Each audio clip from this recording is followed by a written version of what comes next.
Today's episode of the Meet the Brave podcast is powered by Northwest Pizza and Pasta, where if you think the wings are good, try hands down the best pizza in the valley. Flip that around. You see how I did that? That's impressive. Order now online for takeout, delivery, or pull up because you can now dine in person. Hallelujah. Unfortunately, Oregon has some weird shit going on with their numbers, so I don't know what that actually looks like. More scream at us, but pull up on Northwest Pizza and Pasta, our original day one supporter of the Meet the Brave podcast. Today's episode of the Meet the Brave podcast is powered by the REEF Studios, downtown studio in Oakland, recording studio in downtown Oakland, run by myself, OG Jaren, Brian Simmons, multi-tracking facility, analog, digital, you name it, it can be done. Follow the REEF Studios on Instagram right now and make your inquiries in the DM, and we can help you whatever you want to do, produce your show. Today's episode of the Meet the Brave podcast is powered by Let's Bubble Productions. Alexius Franklin, our brother, putting together everything visual for the Meet the Brave podcast and other forms of storytelling. Tap in if you want to up-level your show, your content, whatever that is. Reach out to Let's Bubble Productions. I think our dog just got hijacked from the label today on the show, just like in front of us, like real Suge Knight shit. But it's good, you know. You can't win them all. And last but not least, today's episode of the Meet the Brave podcast is powered by Uplifters, Black-owned domino company. Our brother Jonell Salute recently released their first show, The Winning Formula, executive produced by none other, you guessed it, Alexius Franklin, and the content looks beautiful. Episode 3 is scheduled to drop ASAP. Tap in. Grand National recently did a collaboration on our own domino set with Uplifters, and it came out dope. We were able to sell out in just a few days, too. So look out for a collab domino competition coming. Britt swears she's nice with it. It's yet to be determined. We'll see, though. It's fine. It's fine. We'll figure it out. But with that being said, let's start the show. It's the Meet the Brave podcast. I'm Monty Draper. I am LG. Lex, B-U-B. And it is a very, very, very special episode. Britt, Sita from Royal Nations, Conversations with Nations. Like, what you guys are here. Lex said it, but can we really do a round of applause for just excellent content, like in storytelling? Like, thank y'all for being here. It's a true honor, true pleasure. We've been talking about it since the inception of the show, like having more, just being more inclusive to women, so the conversations don't just get hella stale and like from a male perspective. But y'all do such a great job with the show. You take on some real intense subjects, like subjects and subject matter, but manage to make it hella light. And still be informative, and you feel like you're learning something and walking away a better person at the end of the day. Thank you. But I will say, being from here specifically, I feel like that is a Bay trait, but especially Bay women who are well-rounded, if that makes sense. And take that as you will. The well-roundedness, like it's not I promise it's not a dig. It's not meant to be a slight in any way. But there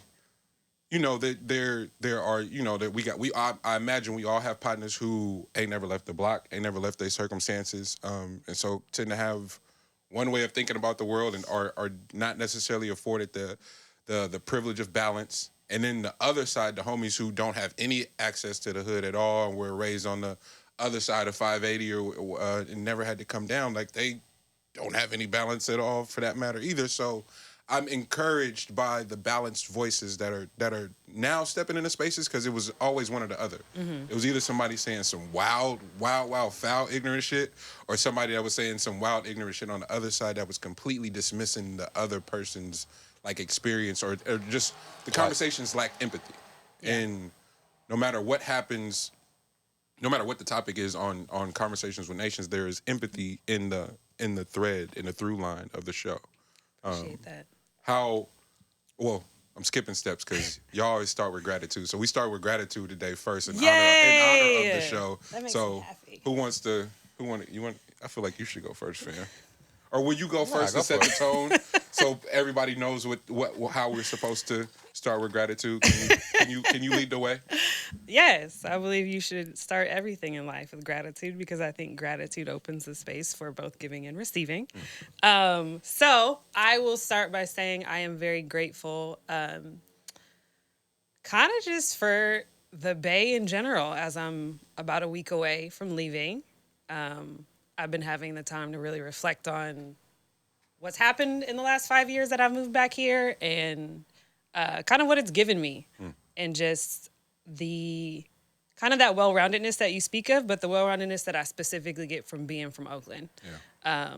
So I'm very grateful to the Bay before I go because I love it here. That's what's up. I do. What about you, boo? Oh no, I'm letting the fellas start. I'm jumping off y'all energy. Go ahead, G. Are you? Oh, it's on me? Oh, shit. I am grateful for today. That's what I got. Lex Bub. Welcome home, by the way. starting with gratitude. What you got? I am grateful that I made it home safe. Please make it home safely. Shout out Dom Kennedy. Gratitude. You didn't get God out there. Hey, Keep it going. honestly, Please we gonna talk about it real quick. I ain't never been sexually harassed like how I was filming. A girl hit me with the, "Hey, you coming home with me tonight, nigga?" I was like, "Excuse me? You heard me. You coming home with me tonight?" I was She Rasputia do? Oh, so no, his gratitude real. Just so we know where that's coming from. Yo, I'm glad you made it home then too. That's my new approach. Starting with gratitude, community, for real. Britt asked me, it's like, yo, how'd the record pull up go? And I literally told her a whole different story because I hadn't processed like what happened yesterday, like people showing up on the strength of what we've been able to accomplish in the last 7 months. But and genuinely asking like, yo, what's the formula? And I'm like, oh, community. But it sounds so, every company, every brand, every nonprofit, like they're leading with that conversation, community, and no one ever adds nuance or context to it. And it's like, no, like community that is an ecosystem that is exchanging resources, that is showing up for one another. And so when you just start there, that frequency travels. And so there was a gentleman, shout out to Sin. I had never met him before.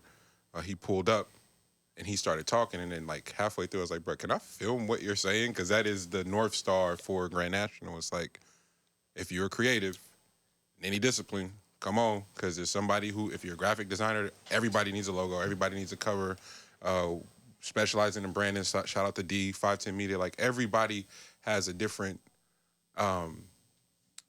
discipline, but we can all sort of just share resources and have the money funnel back and make it a thing, because everyone else does it, but we haven't thought about it in that capacity. And so that I truly say that, like, our friends, our family members pulled up to the lake and it's like, here, I'm buying two. And then naturally, like, people start like, yo, what's going on? Like, and it's just the look, the aesthetic, the vibe, the energy, and the music playing and weed smoking there, you name it. It was happening. And strangers were walking up and purchasing the record. So I can truly say, like, the community showed up and has been consistently. So you, boo. Shout out to the Ethiopians. Hey. I've been around them a lot lately. I really be trying to keep my distance sometimes. So, I've been to a wedding and a graduation and another wedding and another graduation. So, shout out to my folks. I was able to let some shoulders loose. You know what I mean? You know how they. Hey. I was able to get a little, you know what I mean? So, shout out to my folks. It's a lot of shoulder in Ethiopia? Like shoulder movement? Never mind, go for it. I do have questions though. Like the weddings, are there did you get to witness like traditional Ethiopian like practices, or was it blended? Like how does it work? So this is actually the first time that I've been to. So I've been to plenty of Ethiopian weddings, but my cousin, they actually did like the real deal holy field like Ethiopian one. Like it was 3 days long. Whoa. Yeah. It was 3 days long.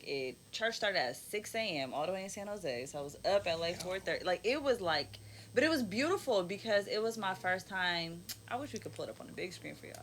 But it's like, they were able to get dripped down in like all gold. Like they had like a gold cape with like a gold crown, and the pastors was walking around with like a no lie, like probably 4 foot, like 18 karat gold staff, like which was like a like it was just usually it's like my wedding probably gonna be quick, 30 minutes in and out, but that was like we was in the church for 6 hours. Like they was getting prayed over for 6 hours. With the elders being involved, with the youth being involved, you know what I mean? Like, they did communion as a couple. It was just so beautiful to be able to see that. And that, you said that was your first time experiencing? Because nobody really does it like that anymore. It's who's about to sit in church for 6 hours? Shit, but maybe that's the prerequisite for the shit to work. No, look, hey, you got it. Can you invest 6 hours of your day? Oh, No, it's not even the 6 hours of your day. Real. I mean, this not their business, but it's just so beautiful to see because they did the whole process. Like they went to premarital counseling with the pastor. See. You know what I mean? They prayed every day. They did all type of stuff to prepare for this moment. Does that have to do with there not being like a wedding or anything like that in a while? No, they were doing this. Oh, that was just them doing it. Yeah, they were going. They've been prepping for this for over a year. Oh, okay. So it was interesting and they're younger than me, which was another thing that was dope because you don't usually see young folks who are willing to tap into their religion and their culture like that, especially like being first generation to this country. It's more like you get converted to like whatever Americanism is. Yeah. So for them to be like, fuck y'all stereotype, fuck what y'all got going on, me and my wife about to do this shit the real way, was dope to be able to see. And shout out to them because it couldn't be me. Big shout out. We did a shout out 510 Media, the Hope Foundation. We did a production yesterday, and a gentleman brought that up specifically for Black Americans and our denouncing of. So if you're fortunate enough to know where your lineage, there's this push to denounce everything that's attached to it because you're Americanized. What role is that playing in our lack of ability to build, to sustain? Like he said exactly what you said. I'm like, damn, maybe we should on some level, maybe not all of it, but incorporate some of it in the space of like union. Like, why not start there? Most people don't know it. Yeah, I was gonna say you got to think about it. It's deeper than that. Like they also both come from a 2-parent household, right? There's a lot of privilege that comes along with that conversation. When you're talking about union, me personally, I haven't. They're the only people. Them and then I have one aunt and uncle. They're the only 2 people that now Brittany's parents that I know that are married for real. Same. So when you talk about union, to me, it's like, oh, I'm about to throw a party, get lit. You know what I mean? Like, for real. Like, Married and have still like each fun other. and That's a whole other. It is about the party. And I'm talking about divorce before I even started dating. Woo. So it's because it's normalized. So A lot of union came from love in the club, so Yeah, I'm gonna need you to relax, man. it can. I'm gonna need you to relax. You are right there, L. I mean, ain't that where it came from? Like it started? Conception? No? All right. We got topics, man. anyway, so that's what I'm Like, how deep we want to get into that? No, In reality, we were sold as women. That's where it started. Okay. She said what she We were said. property. Well, so you just had it. The episode last week was about consent. Yes. Man, listen. Please go listen to that episode. What was the gentleman's name again? Jono Grayson. Shout out to you. An incredible dialogue. For me, I got to be honest.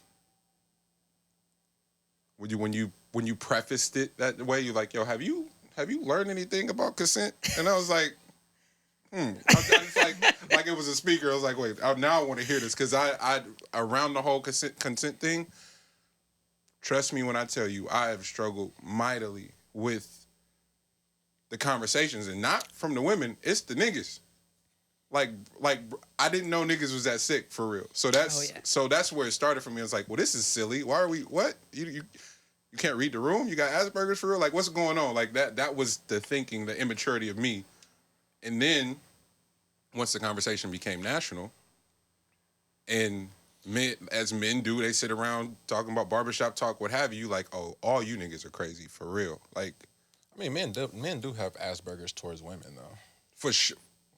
It's just like a task at hand. Gee, but imagine I didn't know that though. I'm going. So the season 3 of Master of None came out. Aziz Ansari, Lena Waithe. Aziz got in his situation with the young lady writing a piece about their experience on the date, and I was like, oh, both of y'all just seem game goofy. And reading her statement and then reading Aziz is like, oh, both of y'all just game goofy. I can't do nothing with this information. I'm off it.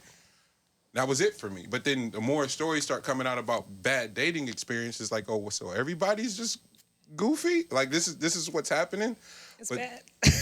it's just really bad. But y'all landed in a really dope spot in the conversation talking about, oh damn, what did he say?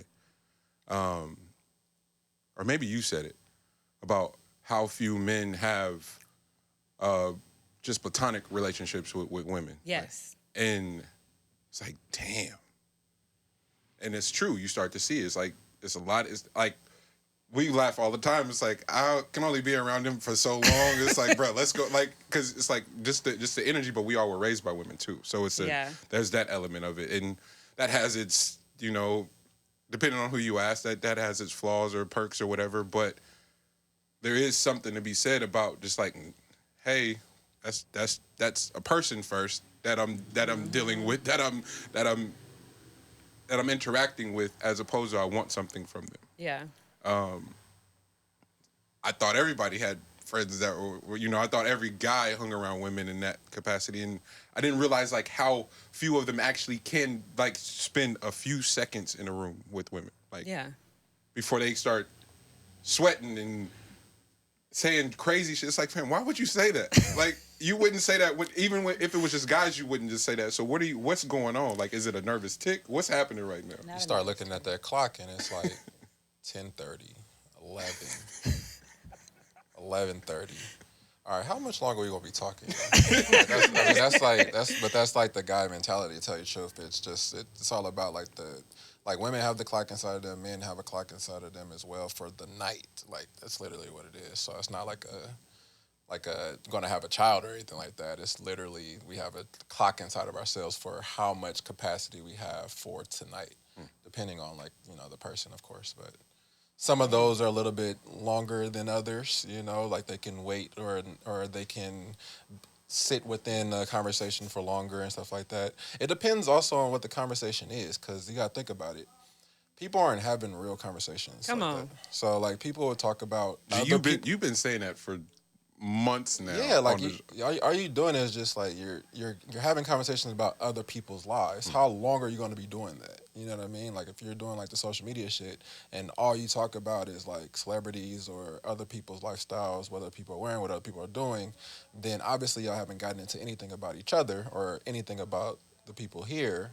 So what makes you think that all of a sudden a person's going to start thinking about you as an individual? No, we haven't talked about you as an individual, so why would I start doing that now? And now it's like 11:45. I'm going to keep going back to the clock, because y'all got to understand what the clock is. Like, you know what I mean? No, the amount of men that I experience that are shocked about like, oh, like I actually have had a conversation with you for this long and I wasn't like during that time, maybe initially, maybe the end, but during that time, I wasn't necessarily thinking about sex. And they're shocked that they can have that kind of conversation with a woman. And I go like, I feel like that speaks more to you than it does to the women you're having a conversation with. And I also think it was really important. At the end of it, there's a quote I got from Candace Bimbo, she is a theologian, I think is the right word. Yeah, we'll call it that. But she's like how she's been presenting in this space in the world of like religion has been so refreshing, because she's a black woman that's been like, y'all have been really fucking harmful to black women in the church. And it's really interesting to see how she presents, but she talks about, the amount of black women and the amount of LGBTQ black identifying women who have been in some way harassed, raped, or whatever. And we all as women know, but every guy we know swears they don't know a rapist, swears they don't know anybody who does all that. But how are we all having this experience, but don't know none of y'all? No, got no friends like that be doing this? Yeah, I can say at least from the male's perspective that it's highly possible that you cannot know a rapist. Like know that they are rapists. Absolutely. And that's just because men unfortunately don't have those conversations with other men. Like, I mean, at least for me myself, like I don't know too much about what another guy is doing in a bedroom unless he says something to me. Like if he says something about something that took place, of course it'll still come from his angle. So if he doesn't see it as rape, then the way that he relays what happened doesn't come across as rape either in the way that he did it, So like that's why it's a block. Because we're not having the conversations across the table. Gotcha. to the women to be able to know, what the women's experience is as opposed with the other men. Like you kind of have to have both of them in the same room, but of course that would be damaging to get to the bottom of what that actually is. And that's a solid point because I do believe that a lot of times my experiences of men, I feel like violating my boundaries, like they really in their mind were like, no, like she wants this. And I'm like, what the fuck is wrong with you? Like, why do you get to decide that for me? And kind of the same thing we were joking about on one of our episodes where he was like, like niggas been talking to a girl for 2 days and be like, oh, this is one of my bitches, And it's like there's this huge disconnect between what men think is happening and what women are experiencing happening. And there's a lack of conversation. And that's particularly why I chose to interview a male about consent, because I'm like, we're not talking. Yeah. And we're not talking in a way in which one of us is not just yapping at the other, whether women are telling you what not to do as they should, but men are not being defensive. It's like, let's just have an open conversation. But a lot of people don't hold the space with each other to have open conversations about things that are not easy. And another thing that you said, as far as like the men talking to a woman for 2 hours and now that's my bitch or whatever, it's the exact same thing that's super weird too. That men and other men, they have a drink with each other and they shared a few laughs and now they're friends. So like the friend word gets thrown around a little too loosely and easily as well. So you don't really get to the bottom of what the individual is. Why it's like I don't have many of those, like people that I'll call a friend. You know what I mean? Because I can't vouch for every individual. So therefore I have to really know an individual in order to even be a friend. You know what I mean? So I got to know a good amount about them before that can even take place. Folks just be friends. You know what I mean? They're friendly as fuck. People are just friendly as fuck. Like, that's just what they are. So if somebody doesn't know that, like if somebody doesn't know that their friend is a rapist and they're a friend, then that's interesting because those are things that, you know. You also got to think about these conversations just really start happening out loud. Thank you. So, like, as somebody who works in education, right, and as somebody who's, like, actually, like, trained in conduct and case management, and I deal with Title IX, and I deal with, like, consent all day. Damn it, that's so tight. I'm listening to y'all speak, and it's great to hear the conversation, but it's also challenging because it's like our young folks are experiencing these non-consent sexual acts more than I feel like ever comparison to our older generation. Really? And it's unfortunate because now we have to teach them about it, right? And when we're teaching young folks about consent, it's like it's so sad because you got to teach a young kid, like, can I have your cup? You must say yes, right? And they're 3. Because before you know it, you're about to be in middle school and high school, and the same things that were happening to us is going to happen to them, but at least they get to advocate for themselves, right? When we were young, I don't know about you, but when I was younger, right, we playing booty tag, we doing all this stuff. Sure. You know what I mean? Like, we kissing behind a tree thinking I'm in love and basketball using my fingers. And I'm thinking that's cute because I'm seeing it on TV. Yeah. But these young folks, granted to the educators, granted to whatever's going on, they're able to be like, no, I don't want to do that. And I appreciate that. But it's because what is it? Like, now everything's viral and everybody's talking. Yeah. I just wonder if that takes out, like, the instinct of things, though. Because human beings are instinctive. So, like, if you're going to make everybody into a robot, then we're just going to be AI. You know what I mean? Like, So you think asking for consent is making somebody a robot? I mean, to the extent of asking somebody for their cup. Like, I feel like that's a little extensive. But, I mean, I get it. I understand. I'm just saying that some things are like a feel. And I understand that, on the consent topic, I understand you have to ask for consent on everything. That's cool. But I'm more so thinking about, what about the fillers of, like, are you taking out the natural endorphins of what a woman would put out and what a guy would pick up on if we're no longer dealing with the instinctive thing? Which, therefore, I mean, that's not, I don't have to deal with that, unfortunately. Like, I don't have to, not unfortunately, but I don't have to deal with the whole being stuck in the middle on if somebody wants something or doesn't want something, you know what I mean? Like, because I lead with the empathy first or whatever, or just like I care about women naturally, that never crosses my mind. So I'm probably not the best person. I always say, as a 6'5" African-American male, I'm probably the worst person to talk about, and straight, like, I'm probably the worst person to talk about some of these topics. So, like, because me, naturally, my brain doesn't really understand all of the list of things that you have to go through in order to speak to a person and have a connection with the person. I'm like, this is all humanistic things. How are you not leading with being a human first? That's the part I don't understand. Where do we get disconnected from being human But first? it also, sorry, go No, ahead. no, please go, please. Yeah. I feel where you're coming from, and it makes a lot of sense. But it's also like, we have to talk about trauma, it triggers, and harm. When we're talking about sexual consent. We're not talking about like anything else, right? So it's like, and I feel like, and this is a very like heterosexual conversation, right? So we're talking about with women and men. It's clearer, at least again, this is a woman's perspective, right? It's clearer when a woman is ready than when a man is ready, right? Like, you know, when a woman, no, it's not use the word bitch today. I'm trying to do better. Hey, look here at, oh, never mind. I'm chilling today. I'm not taking on one if I start. Hey. Like, if a woman is ready, right? It's Dolores Day, so y'all can do whatever y'all want. Not the Lord's, I'm not finna say bitch. But He took a break on this day, so you can't. Lawrence. My bad. Hey, Nigga took Jesus. his nap L, today. when you say smart shit, I'm just genius saying. for that. I'm just saying. I'm not gonna do But this. see, This should be the day that you don't help. Like, This this should be is the what I day that gotta- you get y'all it see off. What's going on? Yeah, you should get it off today. I'm just saying. Technically, it's Saturday, but all right. The pastor daughter said what she said. Sita, please finish. God, Thank you for acknowledging that. No, but what I'm saying, so when a woman is ready, right? Consent is. I'm not gonna say that's consent because it's not. Because this is a real nigga mindset of mine, and it's also that's a problem. what we talk. That's where we come out. Because that's the. But it's like, if I hop on my nigga lap, you feel me? I'm ready. You know, it's very different. But then if a man is coming and like taking my pants off and taking my shirt off and doing all this stuff, and you're right, you are 6'5" and a big black man. So if somebody is 6'5" and a big black man taking your pants off, it's depending on the woman. Like me personally, I slap the fuck out of you if I don't want to do it.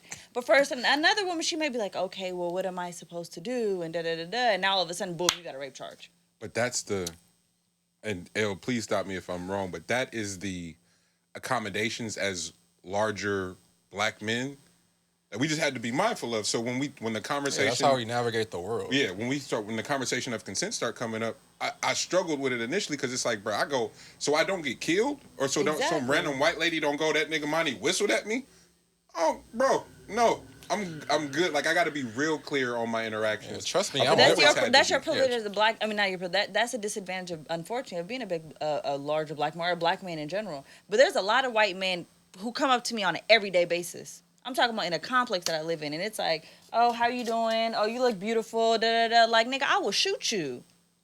You know. But they come through the world differently than black men do. And that's why if you look at, like, unfortunately, like, rape cases and statistically, and, like, when you're talking about consent and Title IX and higher education, the numbers are not what we would statistically think it is, where it's like black men are doing it to white women the way you're talking about it. And it's because culturally, traditionally, historically, right, like indigenously, we know how to do these things. This was not created for us. It really wasn't. And so okay, so We're just kind of poster people. Right. yeah. So we Yeah. said so that has been my whole. Like everything else. I've struggled in it Granted. because this does feel this again. This is something that wasn't designed by us. So now the conversation and how it's marketed, how it's branded, isn't leveraged towards us. This wasn't FUBU? No, for real. Like, get some black folks in the room when we trying to like set this conversation up. have it be y'all, so it can be clear, and I don't have to sit in Clubhouse hearing niggas normalize rapey shit. I'm like, bro, oh, y'all sick for real, but it all started from the room was called A Conversation in Consent, fam. Mm-hmm. And somebody's telling a story, and yeah, nigga, I did. Wait a minute, so all y'all rapists for real? That's what my ears just heard. I mean, the way they vouch, you would think that everybody is a rapist. Oh no, like, the way that men would vouch for another man without knowing any of the details. Like you were in the room with them at the time when something took place, just because you're either fond of that male or you have some type of business connection with them or something of some sort. Like there's some connection with that individual that makes you automatically say that there's no fucking way that could be the case. But it's for your own benefit as opposed to. That's where my funk comes from, G. That right there. Yeah. The everyone collectively being afforded the privilege to move the goalposts depending on where they fall and on the status spectrum. I can. Family didn't do nothing. How many people are reported to be on the plane with cuz going to the island with the underage girls? What's his name? Yeah, but they all, like I Epstein. said, that's the part I'm talking about as far as business goes, because they all have a business connection with that. So there's money that's being circulated for that. Look at rap. If you did a walkthrough, if you did a paper trail on most billionaires, you would find their connections to a good amount but of. It's even simpler than that, because it's as simple as ego. Because I go, niggas that got no bitches will swear another nigga didn't do something to a woman off the strength of like, yeah, because bitches be lying. I'd be like, you don't even be fucking with girls like that. So how are you so quick to say what women do or don't do? Yeah. And it's this like defensiveness to defend this like male ego and this idea. There's this huge thing right now in the black male community of supposedly there is this huge agenda to emasculate the black man. And I'm not going to say that there aren't things out there that are directly towards that, but everything can't be that, because then there's no space for you to ever be wrong. There's no space for you to ever be challenged. There's no space for change if everything is met at you're just trying to emasculate us as a whole and you're targeting us as a whole. And it's like, I mean, yeah, I've seen that. I've seen it, but I also go, sometimes y'all just got it wrong. And you don't want to let up. And how do we navigate that space where it's also like either it is or it ain't? It's like this the concept of like right and wrong in that regard. To your point, it's like it leaves zero accountability, like in checks and balances amongst just us. Like, hey, my nigga, if we out and you see something that, hey, fam, you know you can't step to nobody like that. Wait a minute, like, there, you know what I'm saying? Like how like. And on the other and for women, on the other side sounds crazy. And for women, like what are the checks and balances for us all amongst ourselves? And say his name again. That was on the episode. I'm sorry. Jono. Mm-hmm. He the most fire point where he's like her partners will give you more of a clear indication of how this night is going than she will. And I couldn't respect this shit more, because how many times has it been like, yo, if the partner's not fucking with you, it's probably not. It's probably not happening. That's true. I think there is in a group with women, there is a moment where it's acknowledged, like, I want this, right? And it's not necessarily that direct of a conversation, but it is more like, you know, you say to your girl, like, oh my God, you see him over there, like, I'm about to go and you know, you go and you do whatever, you come back, you say something, and there's a vibe of like, oh, she's good. So, like, go do what you're doing. Like, I don't need to be all up on you. I'm going to take my space. And so I think that friendship dynamic is important, but I think the biggest thing is, like, have a conversation with somebody of the opposite sex that you're not trying to fuck about this shit. Like, it's not... To me, it's like it's not rocket science. Like, just fucking have a conversation. What we finding out is it is because niggas is weird for real. I was about to say, they just said it, though. They just said it's how often do you sit in a space with somebody where you're not looking at the clock trying to fuck? I mean... Yeah, because, like, you can fuck spend... before you come. Wow. Whoa. Get some in and go have a conversation. Chances And are, then have some you can go tap in after. chances are you're not going there. Not going nowhere. Yeah, See y'all tomorrow. you did your do for the day. Shit. What's the point of going outside now? Shit. Well, do it in the morning and then go outside. Shit. By then you recharge. I'm back. That's crazy. Y'all sick for real. You're gonna refill by the night. Oh man. Whoa. Ain't no free time in What's the the middle. next Damn topic? shit. That's what. That's, the next topic? I just want to point out to y'all. That's what we got from starting with gratitude. So I don't know what that say about y'all energy today. Lex, what did you? Matter, you been quiet. Hey, I've been moving a lot. 4 people. I didn't Thanks even for get to catching see. it all, man. Damn. The fan question. That's what we doing. That's what we doing. Let's do it. Whoa. My phone. I don't know Did what you it is. So this is the running show for us. We morning of text the Lex will have topics L and we'll just dump them in the group thread and then run through them. But we've been getting these amazing fan questions. Say that, not Fans, maybe. that's what's up. You did get it. Go ahead and ask it all out. Sorry, I just know she wants to. So get canceled. Don't get canceled in the process. Let's definitely start there. Sorry, that fan makes question. me irritated. Fan question I be wanting to slap sent the shit out directly of to white Lex. Do you guys You're think fucking that worse. one day there will be a trans race? Please don't. They mean like transracial? No, I think they mean like Bruce Jenner. Oh, I thought I thought Right? they were My referring to bad. like women who are like I'm claiming to A be race, yeah. transracial. That's Yeah. There are white women claiming that they want to be black, and they're saying this is me Oh, being that's what they talking transracial. about? They talking about that's Look, Yeah, that's I'm why I gonna said mind I'm gonna slap the business, shit out of 'cause I white thought we women. was talking about Bruce and them. yo. Not Bruce you can- again. No. You can look at both of them that way. Yeah, That's where I was going with it. Yeah. Because I mean, Let's talk transracial. about both of them. How That's one of them. I'm Money, not- if you get canceled because of us, about- you can come on our shit. wait. she's signing everybody. Hey, fam, I love what you doing is cute, but if you want to win for real, Listen. I don't know where to start, y'all. Let's Like, do yours, the transracial, because I'm confused. Nah, that's where the question originally came from. I hope not. I would just say this because it's funny because y'all supposedly the black Republicans, Hey. even though y'all not.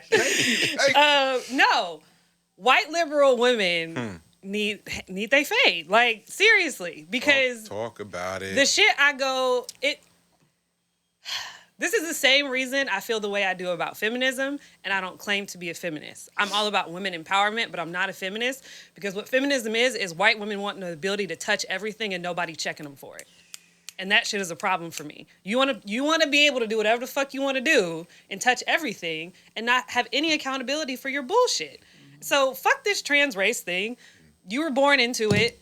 I mean, me on my spiritual side, we're born into multiple lifetimes, whatever. Maybe next time you roll the dice and get whatever the fuck you want. But in this lifetime, you came this way. So be the best version of you in this life that you are going to be. Transracial, like, that's like, can I please freely appropriate your culture and have nobody say nothing to me about it? That's the epitome of white liberal women. Can I do what I want and have nobody say shit about it? So that's my opinion. Thank you. I still want to do like the identify as vaccinated. Like I still want that shit to fly because like you can't pick and choose where you get to identify it. Like what space you get to identify in. Like in my viewpoint, but I don't know. I mean, it doesn't work for me. Like I can't get pulled over and say I'm a white male. Like that shit don't work out. Bruh from Atlanta, he was like, I'm a 35-year-old white man. Why are you talking to me like that? That's how ridiculous liberals as a whole, but specifically, Britt, to your point, white liberal women are the worst offenders of it. Oh my gosh. It's the tears, it's the needing to talk and The victimhood.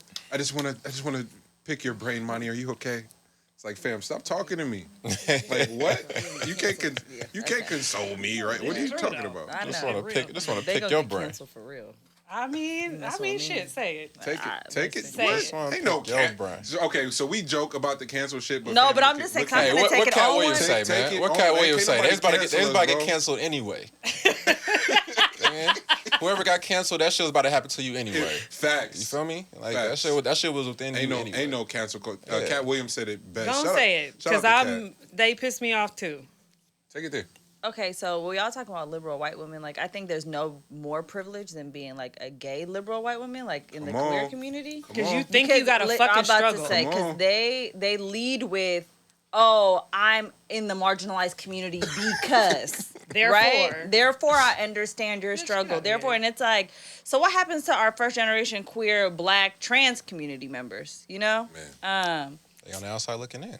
but they in the way they walk around being the poster child for stuff is it's disheartening, honestly. It's the confidence, like some of to I your point. I love a white stud who walk up to you talking about what's up, bro. No, That's my shit. Never experienced. What? you haven't. What? It's the chest out for me. What up, bro? And I've then never had that. schooling you on oppression. Talk about it. I'm just like, this ain't happening. Wrapped right now. in entitlement. This feels like It's something a short out of a movie. haircut, huh? It's the Subaru. Listen, It's Call the it the Ellen. Subaru with the the Ellen souped cut. up body kit on it listen, with the button up, or don't let the collar be out the and, sweater. and the cargo pants. What? For Hey, surely. Hey, I fuck with Elliot Page though, cause he did that shit all on his own. You feel me? Like he did all shit off the radar. He just pulled up one day and was just decked out, bro. Like just had the full pack and everything. I was What's about up? to say, got that quick. You feel me? Like Man. It's the male BBL? Didn't tell nobody nothing. Not the male Is that what that is? BBL. Is that what it is? Will you I fake don't pack? I'm not dealing with y'all It is, today. so I don't know. I talked all that shit. We can't get canceled. Here we go. I think we stumbled into new territory. I can go home. Y'all can kick me out now. No, is that really what that is? Not to That's not what to, they're referencing. not to jump topics, but Cat Williams has been doing his press run. He chimed in on the Joe Budden podcast, and then he did a few others. But he was speaking about cancel culture as a whole, but being a comedian, and they were asking him through the lens of through other comedians, because Chris Rock has come out and complained about it. All of them are just like, yo, we can't say anything, and Cat was like, come on, fam, like you guys are being ridiculous, like. Evolution, the advancement of language, and like, hey, these words are off limits. As a creative, it is your job to find a new angle. Stop complaining. Like, cancel culture ain't real for real.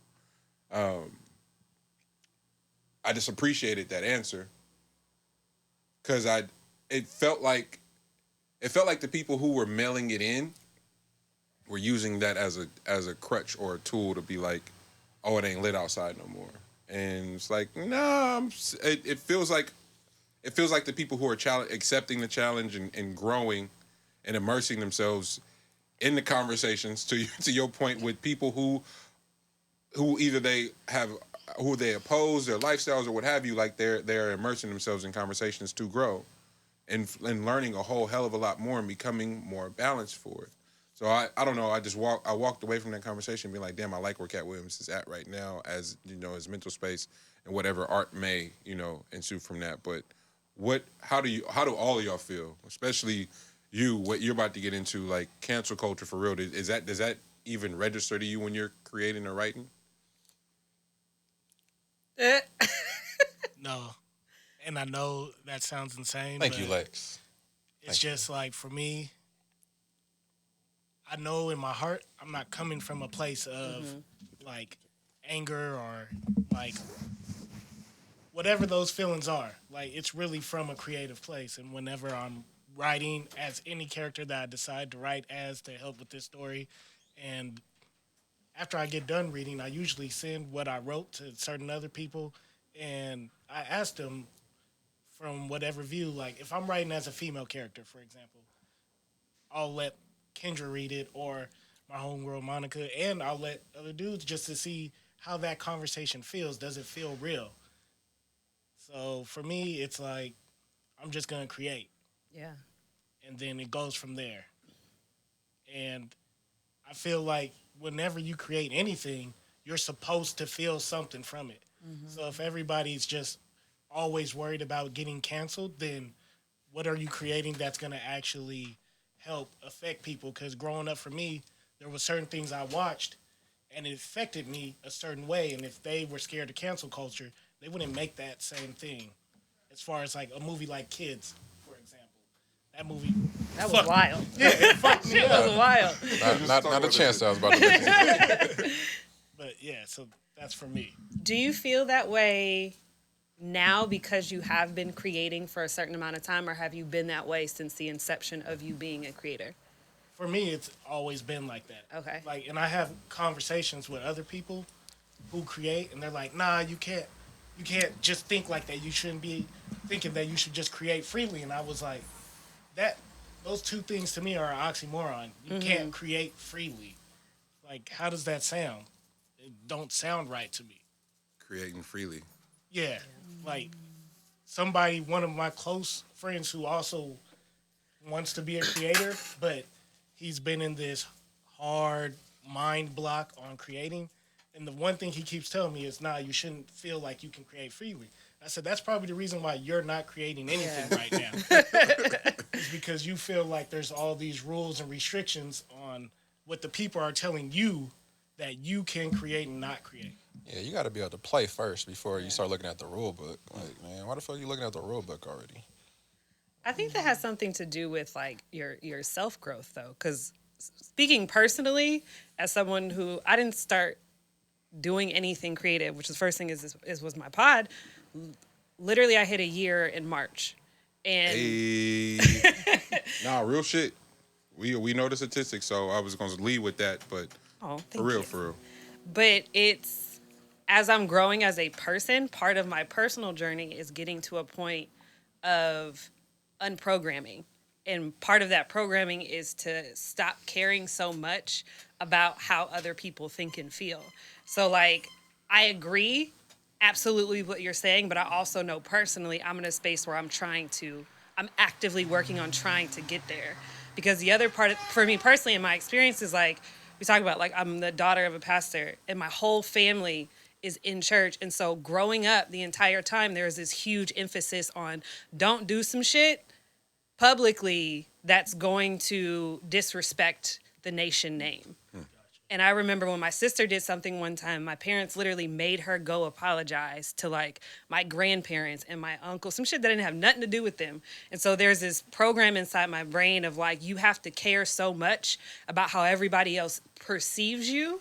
And so much of this work that I've been doing on myself, but also through the pod, like at this point now, I can release an episode and not care. For the first 6 episodes, I had anxiety. Like I couldn't sleep. And I was having knots in my stomach because I'm like, fuck, my parents gonna hear this shit. And like, I'm gonna be this different person. I'm so worried about all this. But I think when people grow in themselves and being more and more comfortable in themselves, you become more okay with gray. And the more a person has experiences and fucks with themselves and becomes okay with gray, then you create freer, in my personal experience or my personal opinion, because you have to understand, like, your fuck ups aren't as bad when you can recognize how much, like, everybody's around here just fucking up all the time. Like, it's just a stumbling through life all the fucking time. That I think the pod, your show as a whole, Conversations with Nation, like that part you're talking about, you starting from a place of a ridiculous amount of empathy. You know what I'm saying? So to Lex's point, yeah, you got a whole spectrum of like a whole terrain to play with that these other creatives have completely thrown out. Mm-hmm. Like whether it be their celebrity, their fame, they got money, and they think that has somehow made them the spokesperson for all black people or all problems. Like, no, that's the last nigga you need to put a microphone in front of.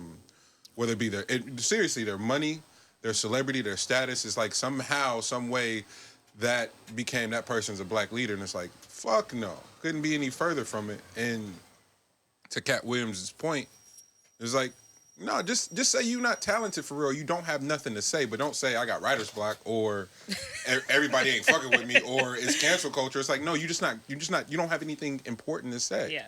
And from the inception of your show, that's the through line. This is empathy and really giving a fuck about people.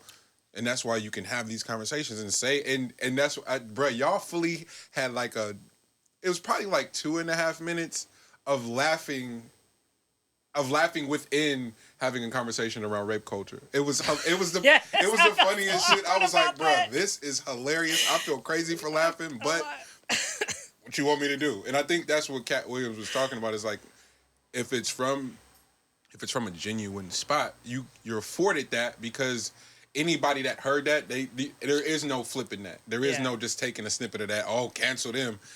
Bro. If you don't get out of here, that whole that conversation served more people than any PSA is going to, because it was done in such a human way, with rhythm, like loaded with information. Like that, it just doesn't happen. You know, it's a new podcast started a few thousand of them started every day that aren't gonna make it past whatever, that aren't leading with that. You know what I'm saying? So thank you for unlocking that, bro. Both Asking of a y'all. girl in the club, did you suck the dick or not, was the funniest shit on that episode. I was like, this is out of It's like, bro, pocket. y'all was talking crazy. This is hella out of pocket.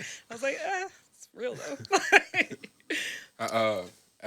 As a creator, how you? Well, I know what is. I'm interested to get your response, because you already operating from a space of not giving a fuck.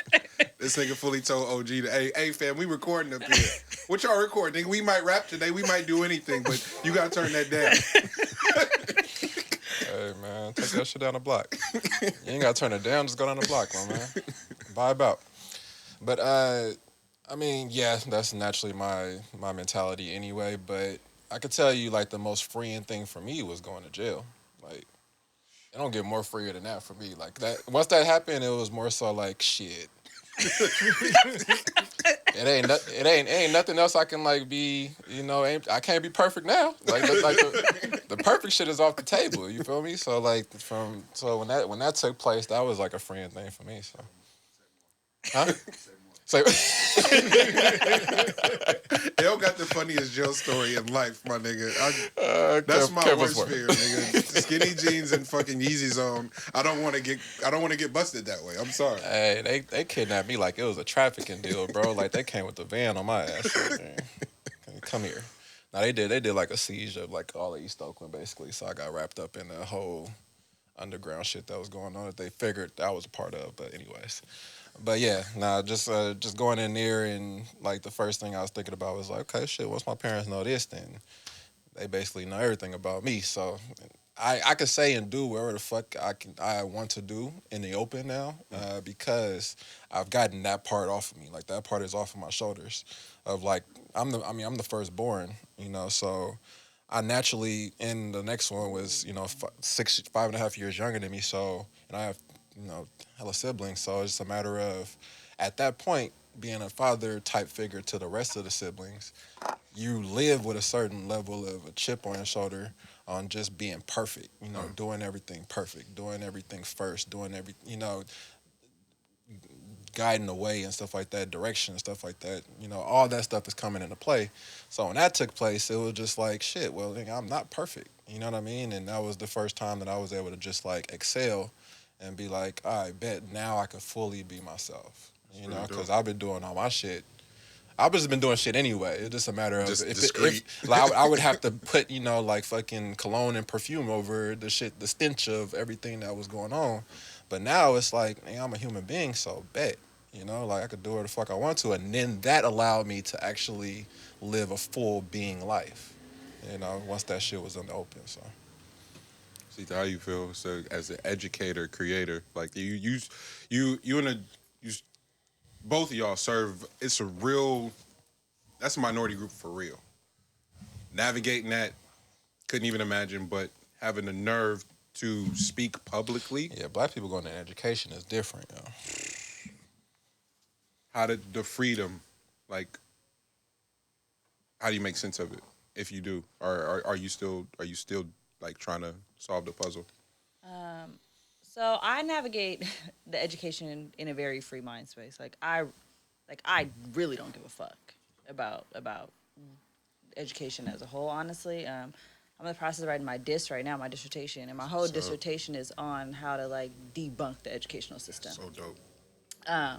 So it's interesting, like, and I also walk in a lot of privilege because, like I've shared on the pod before, like I was an immigrant to this country. You know what I mean? Like I graduated high school with a 1.2. Only went to college because I was finna get deported. Like it wasn't like I was finna go and then found out that motherfuckers took me. I couldn't, so now I did, and that's why I got into the space that I did. And then once I got comfortable, I became a dean at 26. Come on. Like, so when you imagine putting a young 26 immigrant ghetto black chick in a meeting with these, like VPs and like board and trustee members, it's.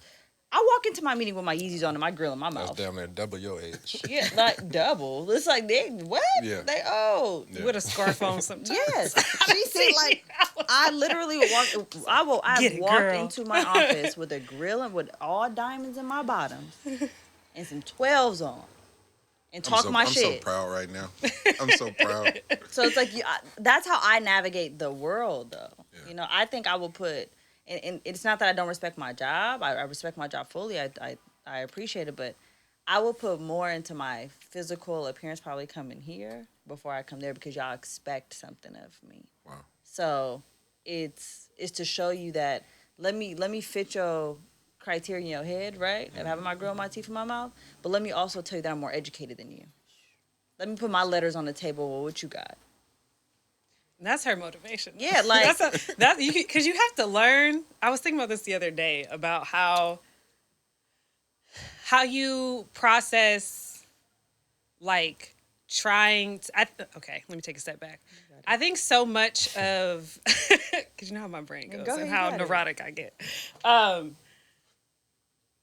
think so much of life is like us bumping into each other, and like when we bump into each other, we start to shift each other's like trajectories. Mm-hmm. And I think part of learning how to bump into people appropriately is understanding what motivates them and what drives them. And so with her specifically, I love like her drive and her motivation is telling her what she can't do. You tell me I can't do something, now I'm about to be like, bet. Now she's always like, "How you finesse me into this shit?" And I was like, I told you couldn't do it. I told you some shit you couldn't do. It's that, and it's also to show, and this might be cliche or whatever, but it's to show the generation underneath me that it's possible. Yeah. Mm-hmm. Because nobody showed me that it was possible. So now it's like, it's me and my sibling, and we're 10 years apart. Mm-hmm. So it's like I had to be that. Yeah. So now it's like ain't nobody gotten an excuse is something you can't tell me. So that's how I navigate both professional and my personal life. Is don't tell me you got it rough. I was homeless and I went to school. Sheesh. Like, and I got a PhD out of it. I don't got no feelings for you, Yeah. Like, or I was raising a 7-year-old when I was 17. Like, what do you mean? Wow. Please. Man, I ain't got the time. Man, listen. So that's why when I walk into the educational space and they try to tell me what black children can't do, and I come in and I'm like, well, let me tell you what this nigga just did. They got a PhD in what black people can't do. They got a PhD. They love phrasing it not in what they love phrasing it as like we just want to support, right? Which is them saying we don't think you can. Or my favorite is like, I see what challenges that your community faces, and I'm like, oh, do you see this ass whooping coming? Yeah, they get off on sob stories, so I just feel like black people really got sob stories, like. They'll sit around and like create one for you, and it'll just be like, "Nah, I'm just hungry." It's like, "But are you hungry because?" Right. So that part of it, the gentleman yesterday at the production we did, Kevin Allen just showed up. Grand National produced the Wolfgang podcast yesterday. There's a gentleman, Randy Wells, amazing guest, but he was speaking to. I believe he said it like specifically like the late 90s through like the early 2000s, there was an influx of those white liberal women we were talking about in the education. And their approach to education was what Elle's talking about. That victim, like turning students into like victims for real and like driving home the idea that you're a victim. And so what we're now experiencing is those children that were taught by them entering the world, the workforce, and the world as a whole as adults, and like they're just fucked up for real because they had white liberal women like forcing to their spirits the idea that they're a victim, you know. And there's nothing to Sita's point, like they're already don't have no excuse. Like I don't do the excuse shit, but when you it pains me to see young black men and women assume those mindsets and walk outside. We at my old building, G, the black chick that was crying in the office about her car being towed because she parked in the fucking towaway zone, but she was crying like she had the perks of being a white woman. Though I was like, I never seen no shit like that. It was fucking me up, bro. She was in there like throwing a tantrum. It's like, oh, you don't realize that this is not about to help you at all. Like. Yeah. If it was your partner that you got this from, she thought it had to do with pay grade and shit. This is like you make a certain threshold, and then you get the same your letter perks. don't matter. They're not gonna answer this. I know. Not to Libby. Not to fucking Libby. That shit ain't about to do nothing. Nah, you gotta. I don't even know if Libby reads. But you gotta. Bye. Go home. The door. Nah, if you talk about some Asian hate though, that might get pushed to the top. Don't do that, G. Nope. No, not today. Not on duty. Not on duty. Nope. Not on duty. No, but Nope. So put the topics up there, priority wise. You know what I mean? Let's talk about that one. No, go ahead. Those same folks that are in those spaces and trying to drive these conversations, though, it was the most many week in sports from a cultural standpoint. Shout out Naomi Osaka. She released her statement initially, like ahead of time, like, hey, just the way my mental health is set up for him, I'm not doing no press. Like I don't have the bandwidth for it. I already suffer with social anxiety. Like really, like some bold shit to say ahead of time. They ain't like that. She came out and apologized. Like, my bad, I handled that wrong. Since I handled it wrong, I'm gonna stay at home. Like, couldn't have done it any more by the book.